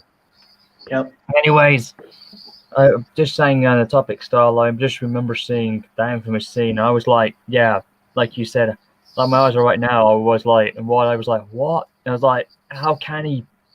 I was like, how is Vader the father of Luke if he's not, if he's more machine than man? How can he be? Because I didn't think at the time, I couldn't get Then that. the prequels came. Yeah, and then we knew exactly how. Yeah, then we knew. But it's funny because growing up, I thought to myself, Darth Vader can't be too machinery, because I thought to myself when I saw him in his armor, I kept thinking that's his battle armor, rather because he was moving around like a human. I didn't know he was half man, half machine at the time growing up until I got to see a little bit of his arm smashed off in Episode 6. So I was like, he's so he is partly a robot and part human. But here's the thing, though. But when I got to see Episode 5, like I said, and then he did the whole thing, I was intrigued so much with his character. Right. I fell in love with the character even more. But at the same time, when he told Luke that he could kill the Emperor and rule the galaxy as father and son, I was kind of gripped. Even to this day, I get very gripped, but more emotional, because I don't know why I'm saying it, but I kind of like to see if Darth Vader was like say if like a what if Darth Vader was my father, more, that was the thing that was stirring in my head.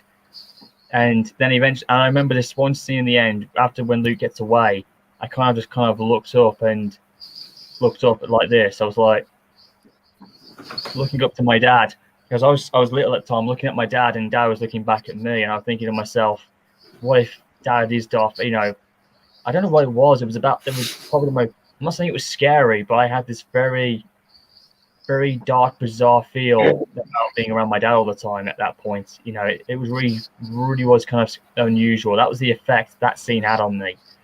But by Episode 6, I kind of knew full circle where it was going to go, but not like what we saw. But I kind of thought to myself, this was really cool, because I was so in depth and invested in the character. He was still that dark, cold individual. But then we get to the infamous turn back to the light side moment where Vader looks back, the Emperor looks back at Luke, who's dying, and then eventually he just snaps out of his rage and just picks up the Emperor and just throws him off into the abyss and kills him. I don't know why, but every time I see that scenery to this day, I said this before, because I'm so used to good guys killing off villains, but I had never seen one villain kill another villain. And at that point, I was very confused. In those moments, I was like, what, Vader, what are you doing? It was like, no. And then eventually I saw what he did, and then it led to the infamous death scene. And I was like, okay, Darth Vader is the father of Luke, but would he really? Because I thought to myself, because me growing up, I was like, he's a villain. And I thought to myself, it's wrong for a villain to save a good guy. It's like you're breaking the rule of a bad guy. You know what I'm saying? Yeah. This was so unprecedented. And I didn't see, this was like I said, it was the first time a good guy, bad guy turns good or whatever. And I was like looking around, and then eventually it just clicked all together. And I suddenly realized, oh, I see what he was doing. And even back now, despite now it's a bit changed because Anthony Berkshire just came back. Oh, the PP word. PP word. No. Anyway. Oh man. Well, Anthony, I guess you kind of still sense them, mate. If you want to pop in for a little laugh, it's fine. Yeah, come on, Anthony. We'll let you. By the way, Glenn. Hang on, yeah. What? Whenever you told about the Thomas cake thing, this was my reaction. This was. I'm not joking. It's true. It's true story. I know. And I was like, yeah. And then there was one time I remember, yeah, I know, it was so cool. But anyways, what's the thing again? I was saying, oh yeah. But anyways, you guys, I mean, I've just given you my opinion about this. Okay, Daniel, I'll go back to you. What do you remember? What was your opinion when you first saw the infamous scene where Darth Vader became a Yeah, bad Mom. guy, but then he turns into a good guy when he kills the Emperor? When he like looks back in his fury, he makes his decision, and he just runs and he just grabs him from behind and just throws him in that shaft that led to the best death scene of any villain ever. What was your first impression at the time when you first saw it? Like, because if you remember, that scene was completely unexpected. You did not see it coming. I didn't see that coming either. My first reaction was like, wait, so he was good before this? Hmm. I was just confused. And I actually thought, even though we know Darth Vader's suit was very sensitive to forced lightning because the Emperor designed it that way, but I actually kind of thought to myself that will protect him and he can't die because you can only get killed by lightning if it hits you in the flesh, because I thought to myself Vader wouldn't die from it, because I only felt like it would just bounce off of him and it won't have effects or whatever the case may be. Anyways, as we all know, we'll get to I'll also get to that other thing about Star Wars theory. Actually, I'll share my screen for a little bit afterwards to show you, what I've got here about Darth Vader, and then eventually, it'll be intriguing. Actually, you know what? Since we're on the subject, I might play the video maybe, but just remember, I'll be gesturing out, and then we'll see what happens after. But any cases, Train Lover, what was your impression, your thoughts of when Darth Vader turned back to a good guy and he killed the Emperor in Episode 6? Well, I wasn't really expecting that, but I wasn't expecting it. But just because of a note, I just noticed that my camera is actually being more crystal clear than being all distorted and laggy like it usually is. I'm surprised that it's doing that. Well, that's because we've got better connection because it's me hosting the call, and that's what it is, I guess. Oh, okay. But that feels better now. I can actually see myself clear instead of it all like flashy and falling delay. Anyway, I really don't know what the reaction was. I mean, I kind of figured because I knew that like the moment he said that I'm your father, I knew that he was I knew that he was suddenly becoming good terms, but I didn't expect him to basically be like this. Oh, okay. Well, how about well, I've got a surprise for you, sir. I betrayed you. Anyway. Yeah. And I'm going to admit, I mean, even though he lost his arm afterwards, he could have at least, summoned Luke's lightsaber and ignited that green saber in the back, and he could have just... Hold on a second. That's what he could have done, because I actually think, I mean, it's really good, the iconic thing, he picks him up and just throws him. That's one thing. But I think he could have just used his free arm, and he could have, called the saber, and he could have just stabbed him in the back, or slashed him in half. That would have worked. Yeah, that would have worked. That's just a theory. What is it, Jim? That's one way he could have done it. But anyways, before we go into theory-wise, Jedi Jim, let's just go to you next. What was your impression about that infamous scene with, the iconic father saves son scene?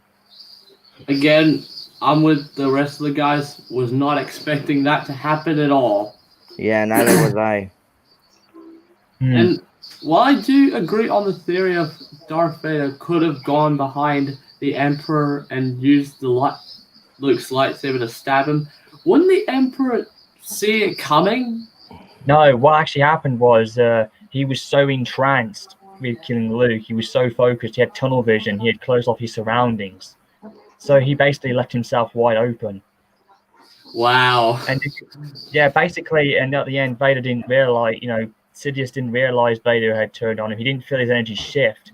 And of course, if you remember, Vader was half machine, and when he grabbed him from behind and lifted him up in the air, I'm boring you, Daniel, on the side of my side of my screen. We know when Vader holds him.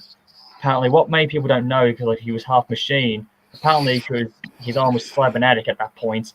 What happened was that his arms were so many that and they had a strong grip, and where he was holding Sidious from wherever it was. I think what may have happened when he had his left arm, he had a good grip on him. Sidious couldn't break out of his hole, and he couldn't move his hands or whatever. Because basically, what may have happened, I think, is that Vader grabbed him and crushed his cyber organs with him to paralyze him. That's why. Why do you think Sidious couldn't move when he was up in the air? He couldn't move his legs or arms. He was basically paralyzed. and he held him there. Basically that's what he did. Yeah, I can agree to that. Wow.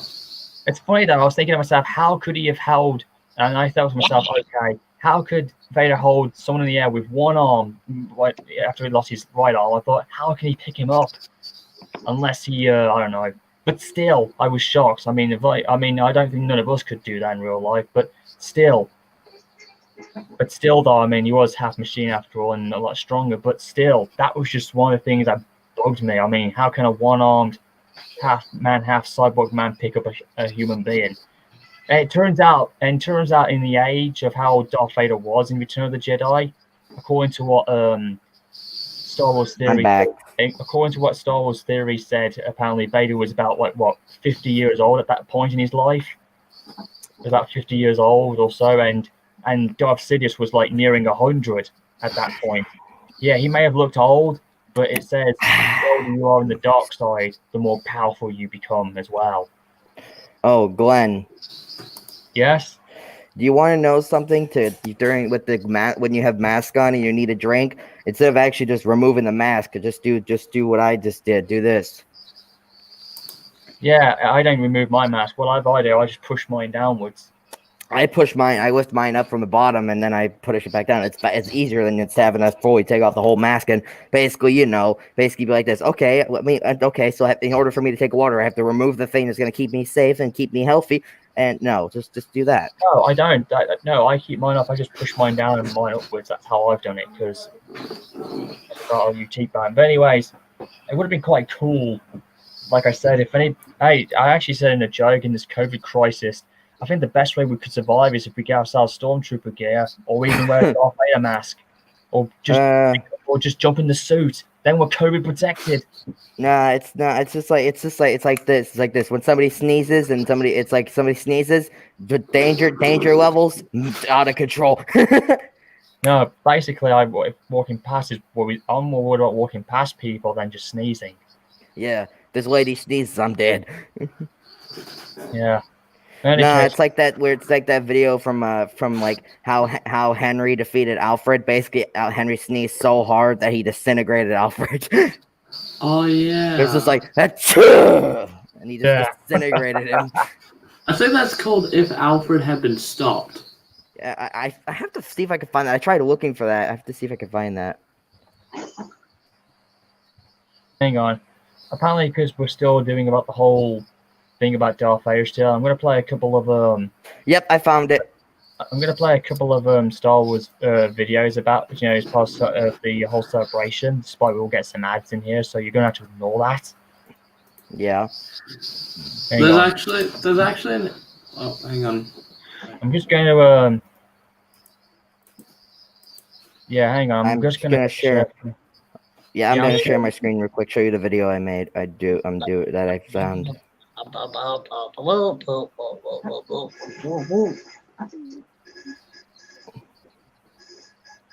it a second. I gotta get rid of these ads. Hold on. Here we go.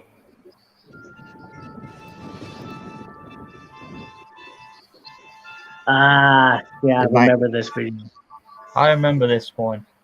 Yeah, but look, guys, we're going. Okay, ladies and gentlemen, we're going off topic, but just understand this is what Greg's more known for doing anyway. But anyways, what's going on? Where is it? Oh.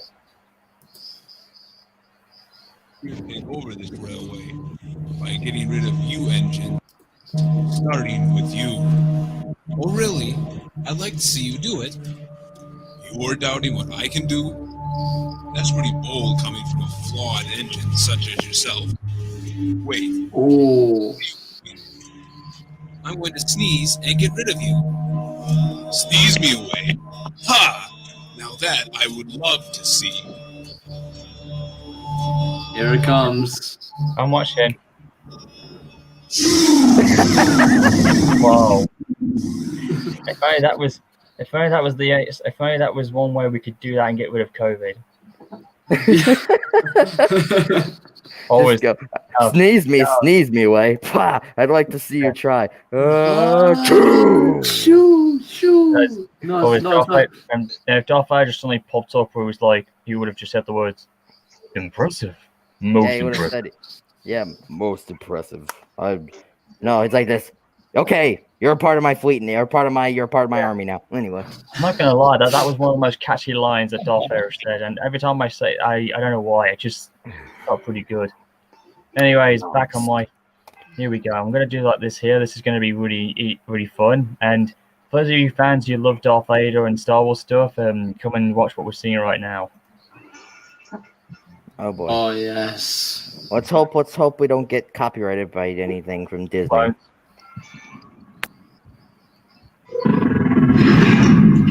Yeah. If you join us. Full screen this. This is going to be a factual video that gives insight into Vader's problems with his suit, and then leads into the films and how the events would change throughout the saga, leading into the Return of the Jedi and the fan fiction. We've all seen how powerful Anakin Skywalker was before he turned into Darth Vader. Praised as the Clone Wars hero and the poster boy for the Jedi Academy, Anakin was no doubt strong with the Force. However, once he lost to Obi-Wan Kenobi out of his own arrogance, and had all of his organic limbs severed, he was turned into the iconic and monstrous Darth Vader that we all know today. If you haven't watched my last two videos about all of Vader's injuries and how his suit was designed to make him weaker, then I'll briefly reiterate some key points here. Palpatine, just like every Sith Master, knew that their apprentices will one day try to kill them and become the new Sith Lord. This was the way the Sith worked, and Sidious was aware of it. In fact, in the books, it's stated that Palpatine would find it odd if Vader never tried to overtake him. Once Vader's connection to the Force was reduced drastically after the loss of his limbs, Palpatine's disappointment was reflected on the suit that he made for Vader, making it extremely painful, using an incorrect alloy for his legs, and the handicap of his shoulder not being able to reach above his head, uncomfortable, sleep preventative, and overall just limiting. The suit was designed to allow Vader to become more powerful than Anakin was before his turn, however, never to exceed his master, being extremely sensitive to Force lightning as well. That said, in Legends, Vader was given an opportunity to have a new suit built for him. This is the thing I was going to get to at one point. What if Vader had this suit done and we saw it in the trilogy? And I do believe this could be possible if George Lucas would allow this. And I believe, you know, if they ever did like an alternative Star Wars universe style, I would love this to be seen on screen. Maybe. And I hope an action figure of this will be done because I really dig this new suit. Yeah. This suit would have been far more advanced, technologically superior, and much more comfortable than his original. However, to be placed into this new suit, Vader would have to have his prosthetics disconnected and his life support system temporarily disabled. Since the process was considered far too risky and most likely would result in his death, the idea was abandoned.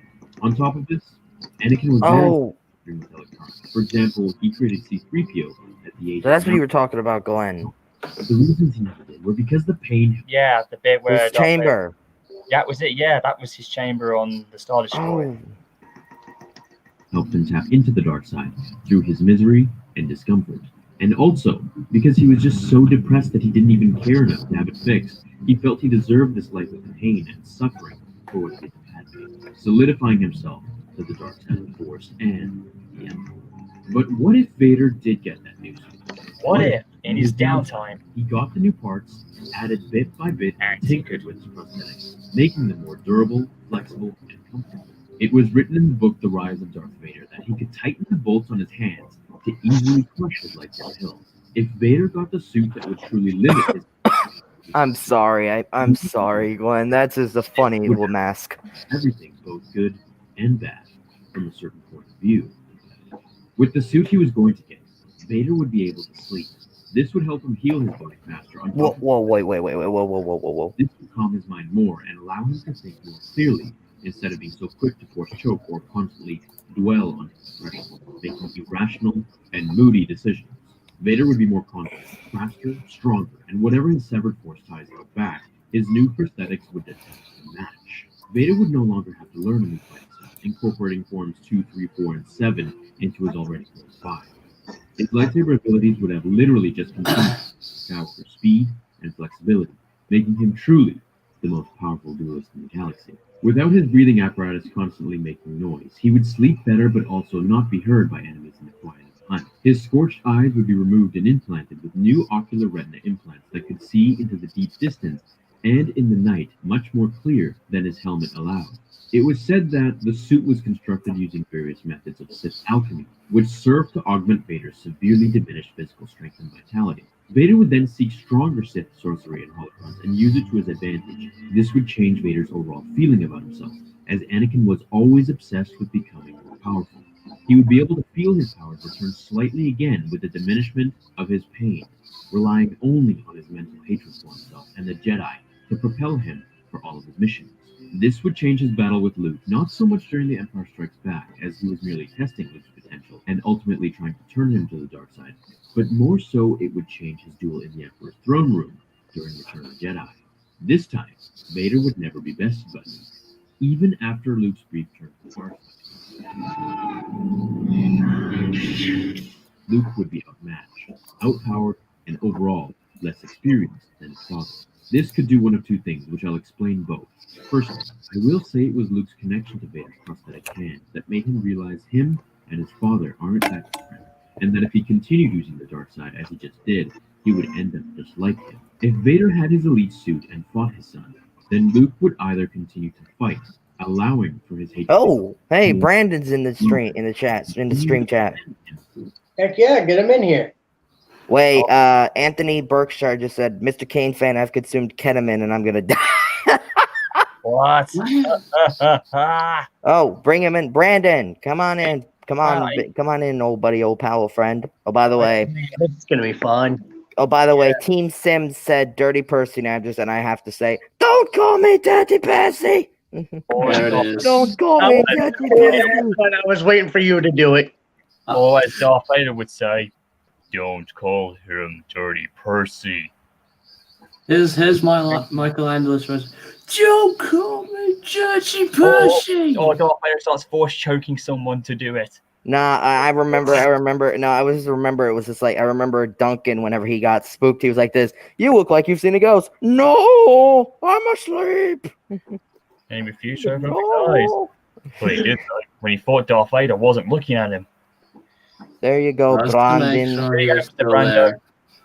Yeah, speaking of Brandon, I managed to get his OC working, and I'm the not Brandon hat. He's basically, you know, his OC is working beautifully in my trains. Really nice. Yeah. I just got to get his rolling stock, and that's it. By the way, Glenn, if you're still confused, Glenn, I'm sorry if I confused you with that GIF I sent yesterday in the safe haven. Yes, it's okay. I was putting Jim. I basically posted in there. I basically put a picture of a guy basically throwing a foot and grabbing a Christmas tree, then throwing the Christmas tree at his girlfriend. And I said that was Mr. Brando. Brandon has changed his name to Darth Vader, or should I say Darth Brandon? Sir Brandon hat. Look what the guy is dragged in. What's up, Brandon? Look what the E2 class tank engine is dragged in. Man, I'm doing pretty good. It's man, we lost. Like, it was sad enough. It was sad enough we lost what's her name from Star Wars, and David now we Prowse. and now we lose the voice of Darth Vader, the body of Darth Vader. I mean, David Prowse will forever be missed.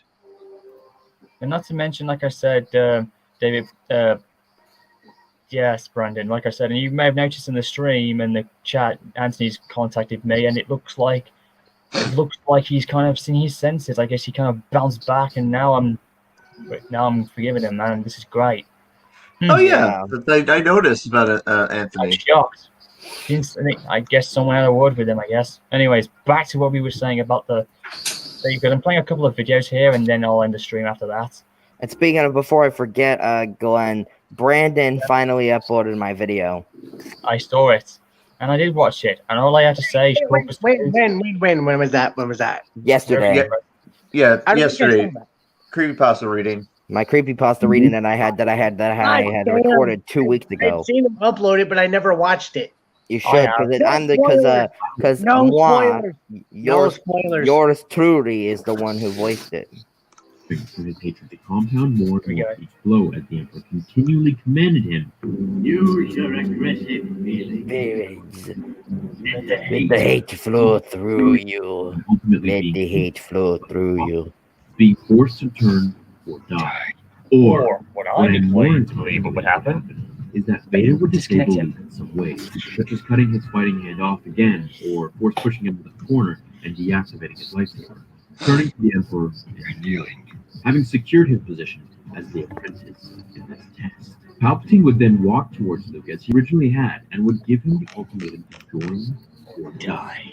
And when Luke refused, Palpatine Wait, there he is. He's in there. He's in here. Anthony's in the stream. torturing him I'll get him. to death, Really? All right. realizing how evil Palpatine was and This will be good. You mean and Madison? Oh, one more. There's Anthony. Hello. Oliver, I've consumed ketamine and I'm going to die. Sounds like a personal problem, Toad. No. Oliver. Sounds like a you problem. Halloween, Anthony. Hello, Father. I am doing good. How about you? Anthony, Okay. guys, can we just just a second to speak to them? Anthony, What? I know it's been tough on what we get done, and no. Yeah, Somebody I'm only here for shites and giggles. So yeah.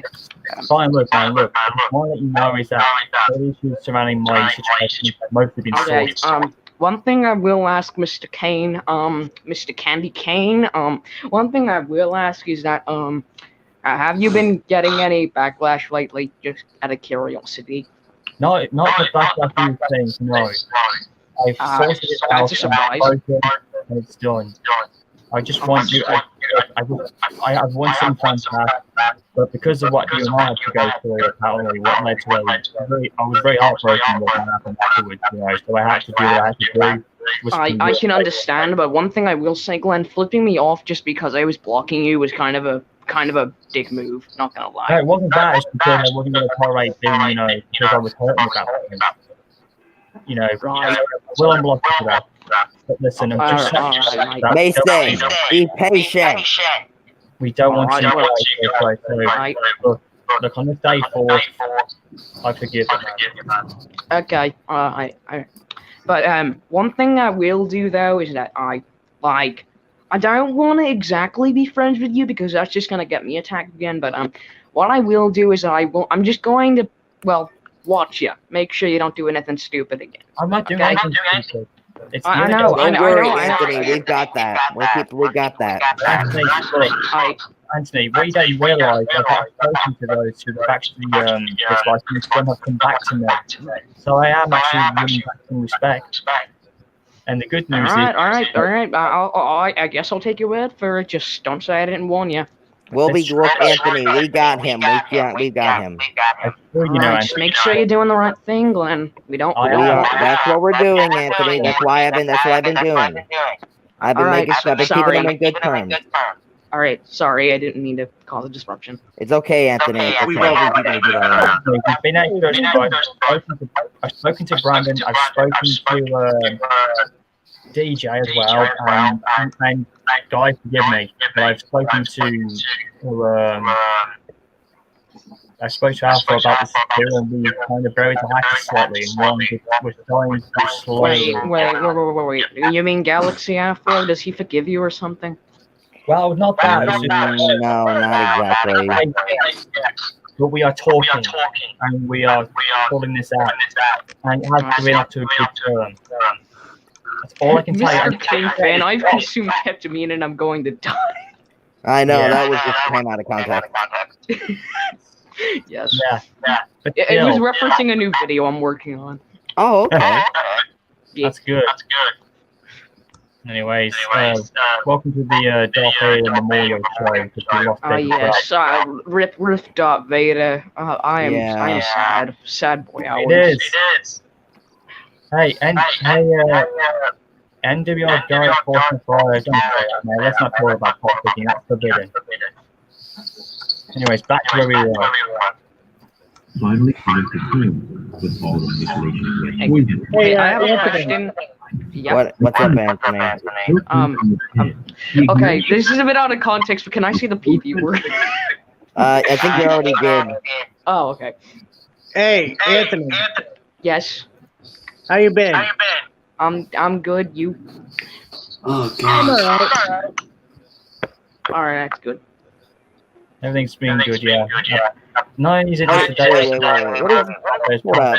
What does NWR? What does that NW guy mean by the UK is Hey, groaning? Anthony, It's alright, I got him.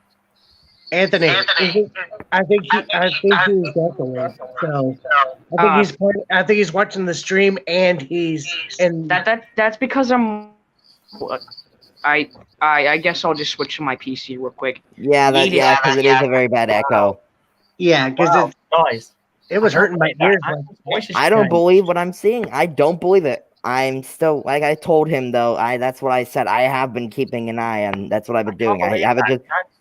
Guys, did you hear that, Brandon? And Yes. his voice changed. He's no longer that high pitchy. What the hell happened to him? Well, he probably went through puberty.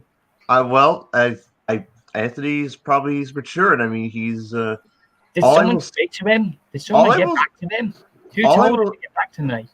All I will say on that is, let's just say Anthony's on cloud 9 in many ways. Yes. On killing Luke. And he's gone. That's sad. Nah, Yeah. he's just switching his Hey, PC. Brandon, Still clenched in his hand, Huh? he ignited it and struck down Palpatine. what you up to, bud? Fixed on killing Luke. Well, let's see. Well, Vindu.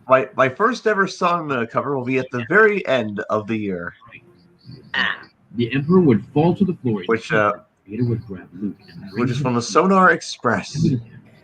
The island of Sonar. Guys, let's not get off topic. As he was able to see There he is. He's back on. past ocular enhanced lenses. This would also He's prevent back. him from being Go ahead. shocked Anthony's back now. as he was in the All right. Let him in. Let him in. Vader Let him would in. go to Endor as Luke originally planned No. to join forces with his father and There you go, Anthony. to minimize to who Jedi were with the help. He's back. Hello, Yeah. Anthony. Welcome The back. galaxy would be completely rebuilt.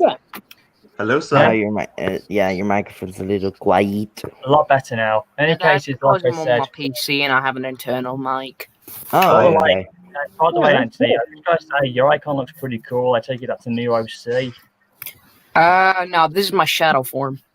Oh, I don't know why. It kind of reminds me. There's a little thing on the top of it, just above the headlights. It kind of reminds me of the Reading T-class a little bit. For some reason. Brandon, why are you spamming butter is amazing in the private chat? don't question Brandon. Let him have his fun. Brandon, in all honesty, dude, you come up with the most random stuff. It's not even funny.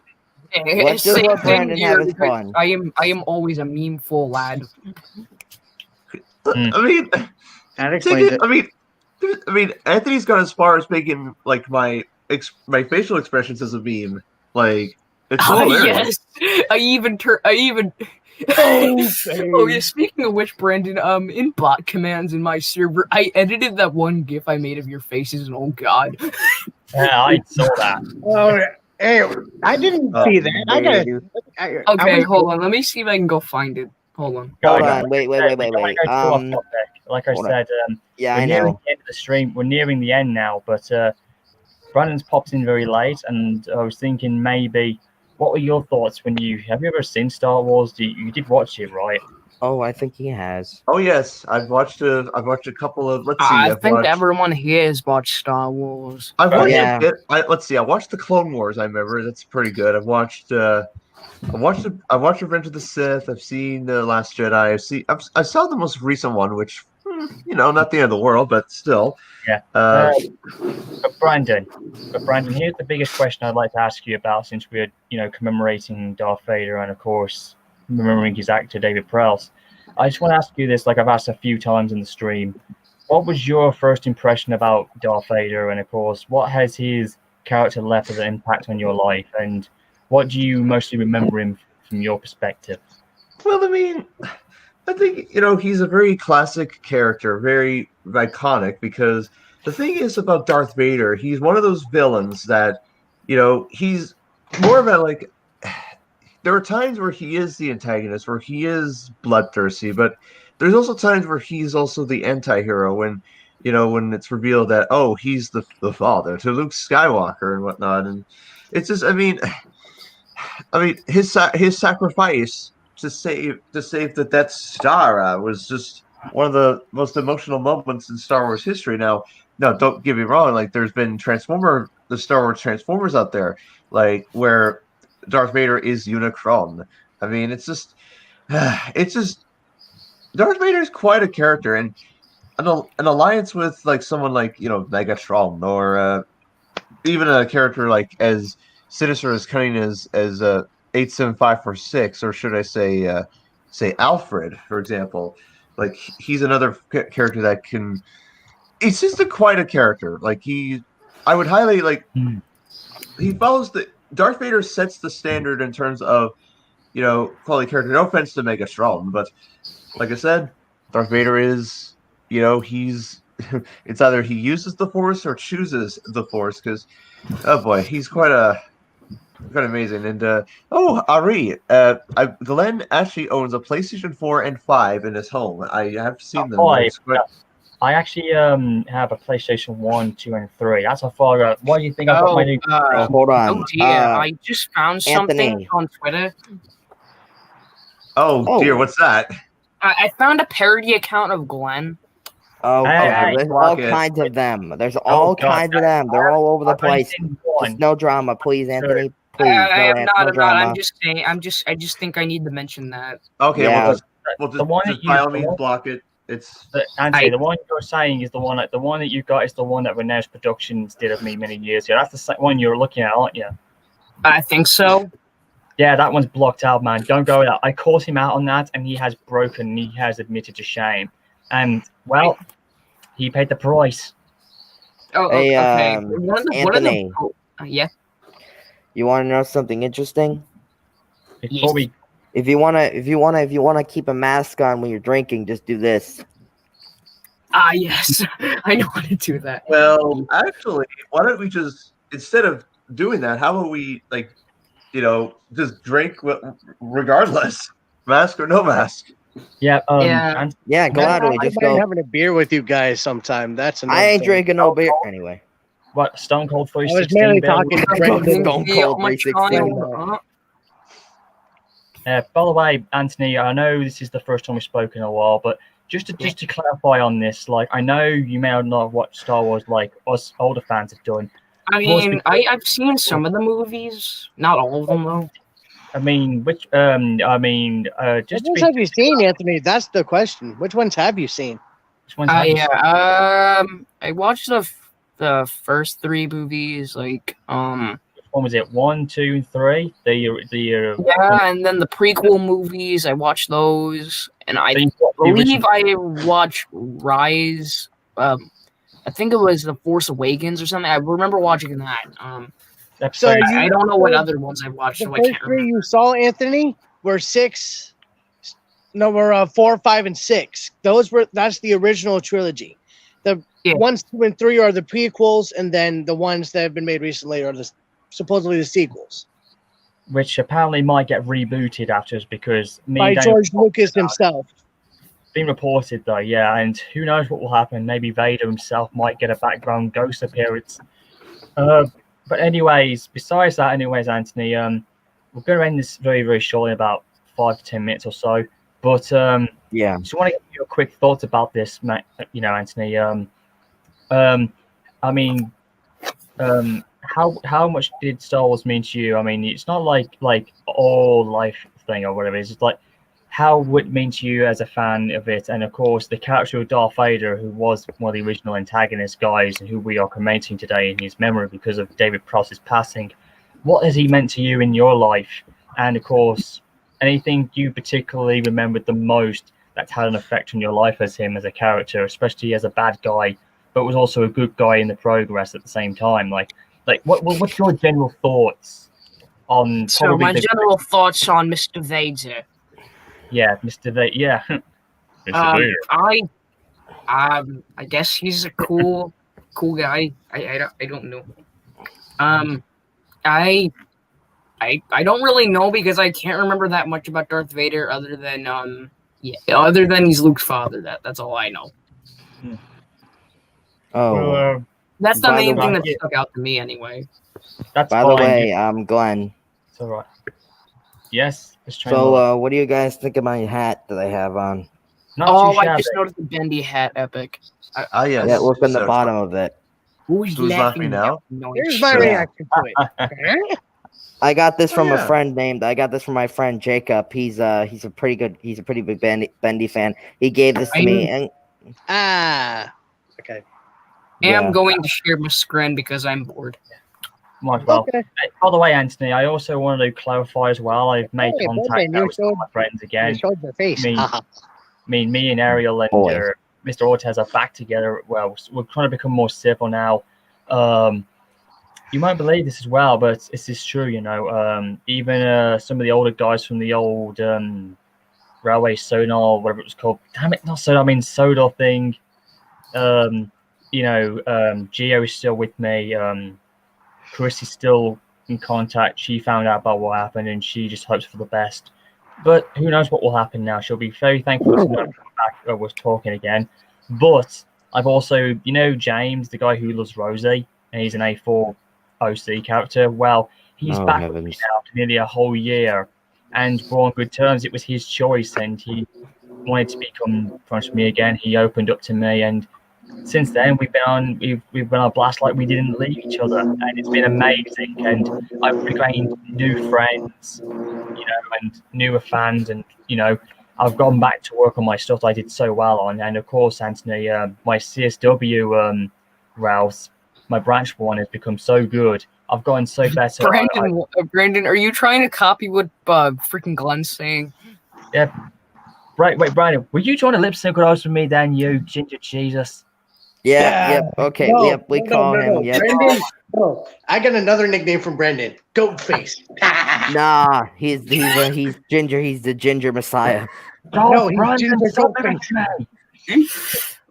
Jesus Christ. You know what's funny about that? He's not the only one who's lip synchronized me over time. My old buddy I haven't. Ammo would sit right behind, he would sit right there, right? So I sitting right there, and I didn't see him. He would come in, and he would beside me do all this with his hands. It was just amazing what he would do. Sorry. And now Brandon's kind of doing it, but except he's mimicking me without even realizing it until you spotted him, Anthony. So thanks for that. I saw his Yeah. mouth moving, but I didn't know what he was doing. But I got something honest to say here. What's I think I told you this way when I first started chatting with you and stuff. But the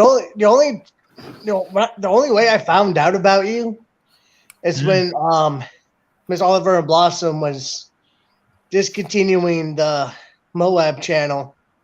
That was in 2014. 14? What was that then? Let me double check. Hold up. Okay, Brandon. Okay, Anthony is swapping numerous icons around there. Because when some of the you guys were following him, I guess, did stuff with him, I guess, or you guys knew him personally. When I didn't know him personally, but I did know him because I watched his videos. I watched his Moab / TNF bridge. Okay, Anthony. Guys, help! I'm having an identity crisis. Anthony, you look like you okay, Anthony? But Wait, how ironic. Wait, whoa. Are we staring at the undercarriage of a Dinty? No, it's but hold on, guys. But Glenn, the first time I even heard about you was when you were sending your farewells and your support to him. And I was like, I gotta check this guy out. And then that's when I went to your channel. And I'm like, and that's when I subscribed. By the way, hold on, Mom. By the way, Glenn, the video came out 3 years ago. That video. It did, yeah. But still, though, there's so many great stuff in Star Wars Theory. I advise you to check it out. I love the stuff he does on Darth Vader or What Ifs or anything. But besides that, today, like I said, today we've all come together to trade our stories and what I remembered. But I've seen Darth Vader behind the mask. I was very fortunate in 2005 to have met him before the Revenge of the Sith came out in May.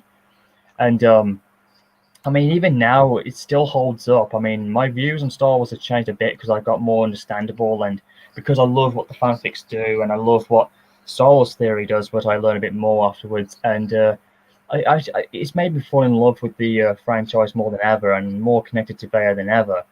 It's just that, I mean, with other fandoms like Thomas or Thunderbirds or Captain Scarlet or Stingray, or heck, I even go as far as some of the other franchises, like, no disrespect, Brandon, like I don't know what the Transformer franchise is like on today, because and I can only imagine what what it's like. I mean, me and Daniel basically spoke about it mostly in the early days about what we were doing about a few hours ago, and we kind of made some good points. But anyways, I mean, to put the short and sweet, to put my general thoughts on, I mean, Darth Vader was, in my opinion, and he still is, the greatest villain in the Star Wars franchise, and I still regard him as the most powerful of all time, and the most intimidating, But at the same time, he's one of those, he's just the villain that we all grasp to and relate to in a funny sort of way. I mean, I know he strikes fear and everything else, but the way how he is basically how we see ourselves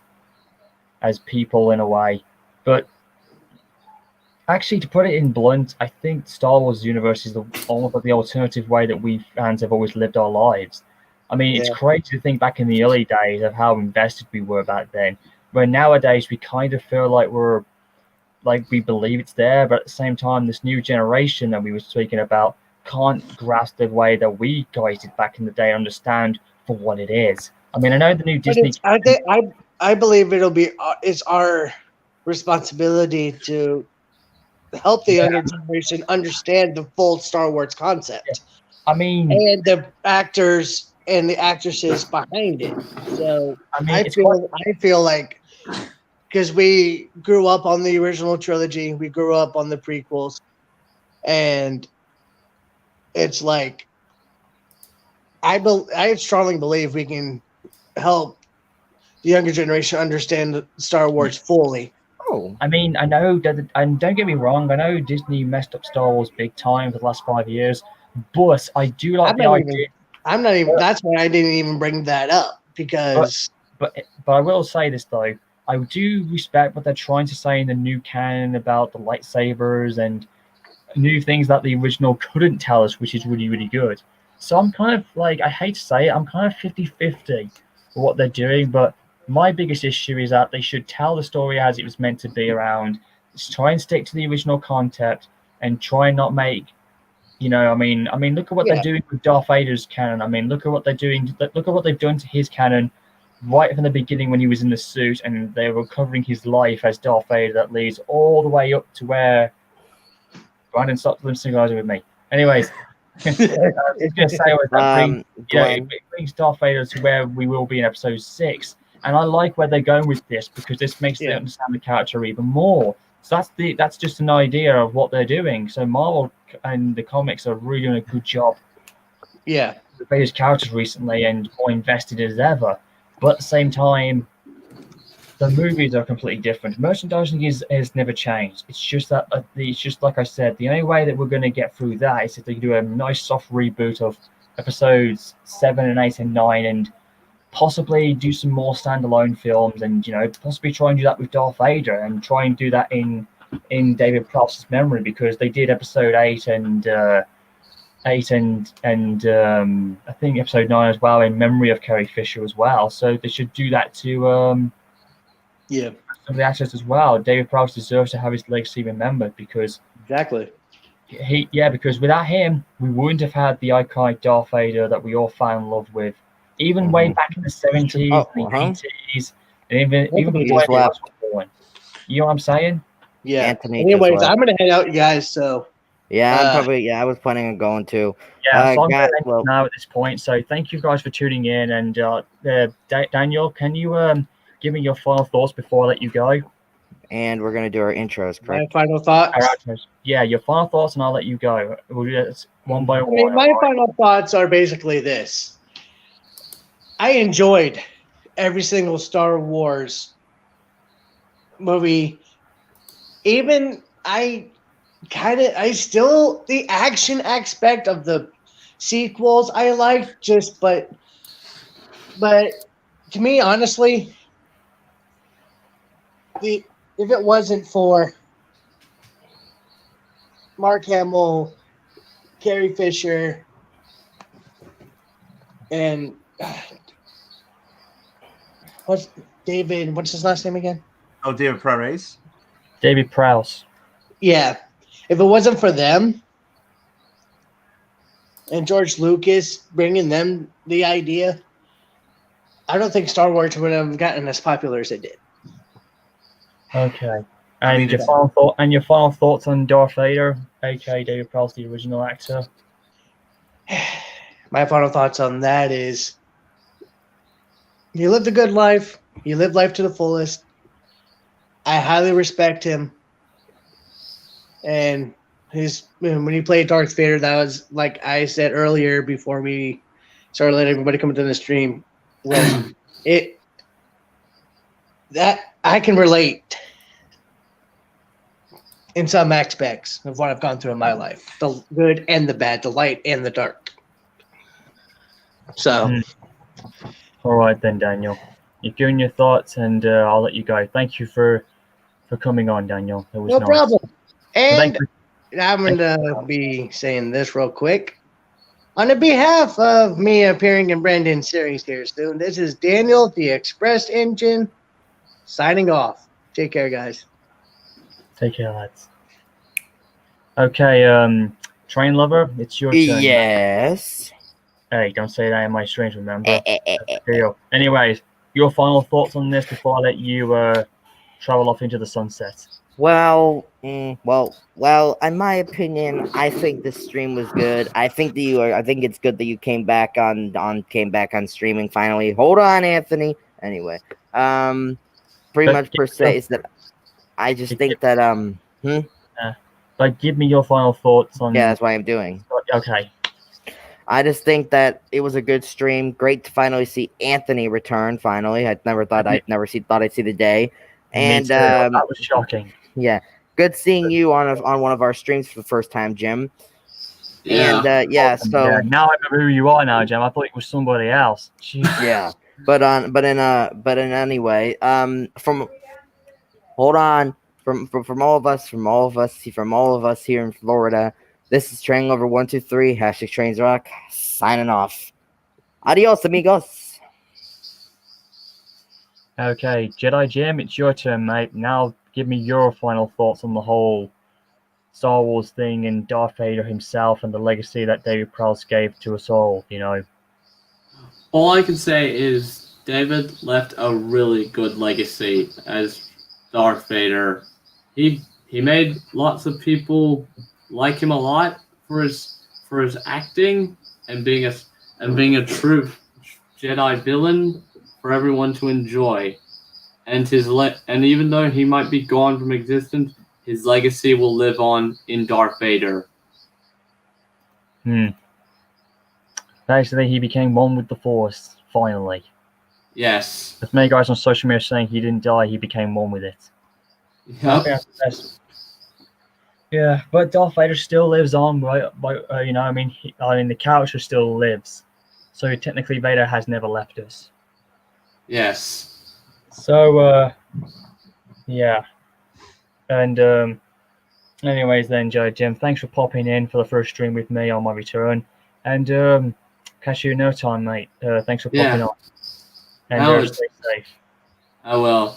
And from me from Australia, this is Jim, Jedi, Jim, saying, may the Force be with you, signing off. And Mr. Brandon, aka Darth Brandon or Mr. Brandon, or whatever the case may be. And thanks for popping in the stream very, very late, but I'm glad you came back, and might catch you later on for something else. Right. I'm still waiting for the coaches to send to me if you need to, because your OC has been beautiful, man. Lewis Indeed. Henwood, I think I recognize him. Any cases, anyways, I was just going to say was, Brandon, even though you're not, I mean, I know you're an old fan of the old franchise and everything, but please tell me what you personally think from Star Wars, from what you remembered it from your time, and of course, bring your final thoughts on David Prowse and the legacy he's left as Darth Vader that have captured so many fans over time. Before I let you go. Yes. So Star Wars almost quite an amazing franchise. It is R2-D2, Princess Leia, Luke Skywalker, Anakin Skywalker, Obi-Wan Kenobi, General Grievous, etc., etc., etc. Like it really has brought in a lot of amazing characters into that franchise, and they've and honestly, Star Wars is quite an interesting and outstanding franchise. Like so much you can do. Plot could be the plots are pretty amazing. Storylines are quite outstanding. The sacrifices are immense. Rest in peace to the Death Star and many others. But in saying that, like so many things have happened over the last little few years. We've gotten some great Star Wars films. We've gotten some, yes, there's been some heat in recent years from certain, viewpoints, but Star Wars is quite an interesting and amazing, and I'm looking forward to seeing what that new Star Wars film will be about when it comes to, which it'll be quite amazing. And bottom line is, Star Wars is awesome. David Prowse, who was Darth Vader, wow, he now leaves. He doesn't leave a void. He leaves some shoes to fill for a character that not only is quite, though he may be an antagonist within his very soul, is a protagonist. Unlike someone else I could compare to, but I'm not going to say it here because it's a live stream. But the bottom line is this: Darth Vader was a protagonist, but he's also an antagonist at the same time. Like you said, he was a tragic hero. Anyways, yeah, but his fills have been filled before. He's Hayden Christensen filled his boots, briefly in episode 3, and then the other guy who played him in episode where it was in Rogue One. So yeah, Vader's had his boots filled before, but none of them have ever had the impact that Prowse did. But yeah, back to you. Just critting you there. Oh, okay, thanks, yeah. But the bottom line is with David Prowse is he made Darth Vader iconic. He made Darth Vader what it is today. He made Vader an astounding to be quite an epic and quite awesome, story. He's whether it be like his fights against his own Mastora, whether it's his fight against the Sun, his fights against,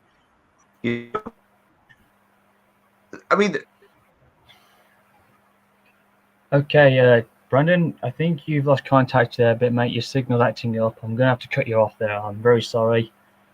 But I'll have to catch up later on. Sorry, man. Brandon. Well, until the next time we see. Yeah, I was going to say, sorry about that. Your mic was acting up a bit funny. I'm sorry. I was just finishing my thoughts here quickly, but all in all, David Prowse, he's an amazing guy. We'll miss him, but he leaves a legacy. Until the next time we see each other, this is Optimus Prime 2471 saying ta-ta for now, and I will see you in the future. Right, ladies and gentlemen, this about wraps it up for today's streaming, man. It's been a very tragic but excitable and fun streaming. I thank you all for tuning in. But at the same time, it really has been really tough, This day, 2020 couldn't be as bad as it was. Just when we were getting out of this problem, and leading up to Christmas, which might be coming early, ladies and gentlemen. But today is an absolutely tragic, dark time in the Star Wars fandom. Everybody on social media, from Twitter to DeviantArt, here on YouTube, and right here on Facebook, it has been a very tragic time. The loss of Darth Vader's character, the original portrayer, David Prowse, As Brandon said, he hasn't left a void, but he has some big shoes to fill. But he has left a legacy that I think will never be surpassed. And if it weren't for him, we wouldn't have had the iconic Darth Vader that we knew and loved. And, well, to put my final thoughts on this, ladies and gentlemen, for me as a very old school Star Wars fan, David Prowse, it was an honor to know you in 2005, and I got to sit down and meet with you in that year with my father, and we got to speak to you for 60 minutes. It was a pleasure to give you your autograph twice, because I was your biggest fan. And if you're up there right now in heaven looking down upon me, just want to let you know, man, this stream and everything that we've done tonight, and everybody else in the Star Wars universe, in the fandom all the way around, this stream here, ladies and gentlemen, as well, this dedicated tribute, man, this one's for you, David Prowse. Rest in peace, my friend. Until then, all I can say is that Darth Vader left a legacy that will never be surpassed. Thank you, David Prowse, for all the memories you've done, and for all of us young and old alike. Rest in peace, my friend. Until then, this is CaneFan701. And also on the 3rd anniversary of my grandfather's passing, which I also dedicate tonight for him as well, on this double tragic day. That was for you too, man. And well, as they say in the Star Wars universe, this is CaneFan701. Thank you, man. And as they say in Star Wars, no matter what, if you're a Jedi or a Sith or even a Grey Jedi, stuck in between both sides in the light and dark, here's this from me to you all. May the Force be with you. It will always be with you. Always.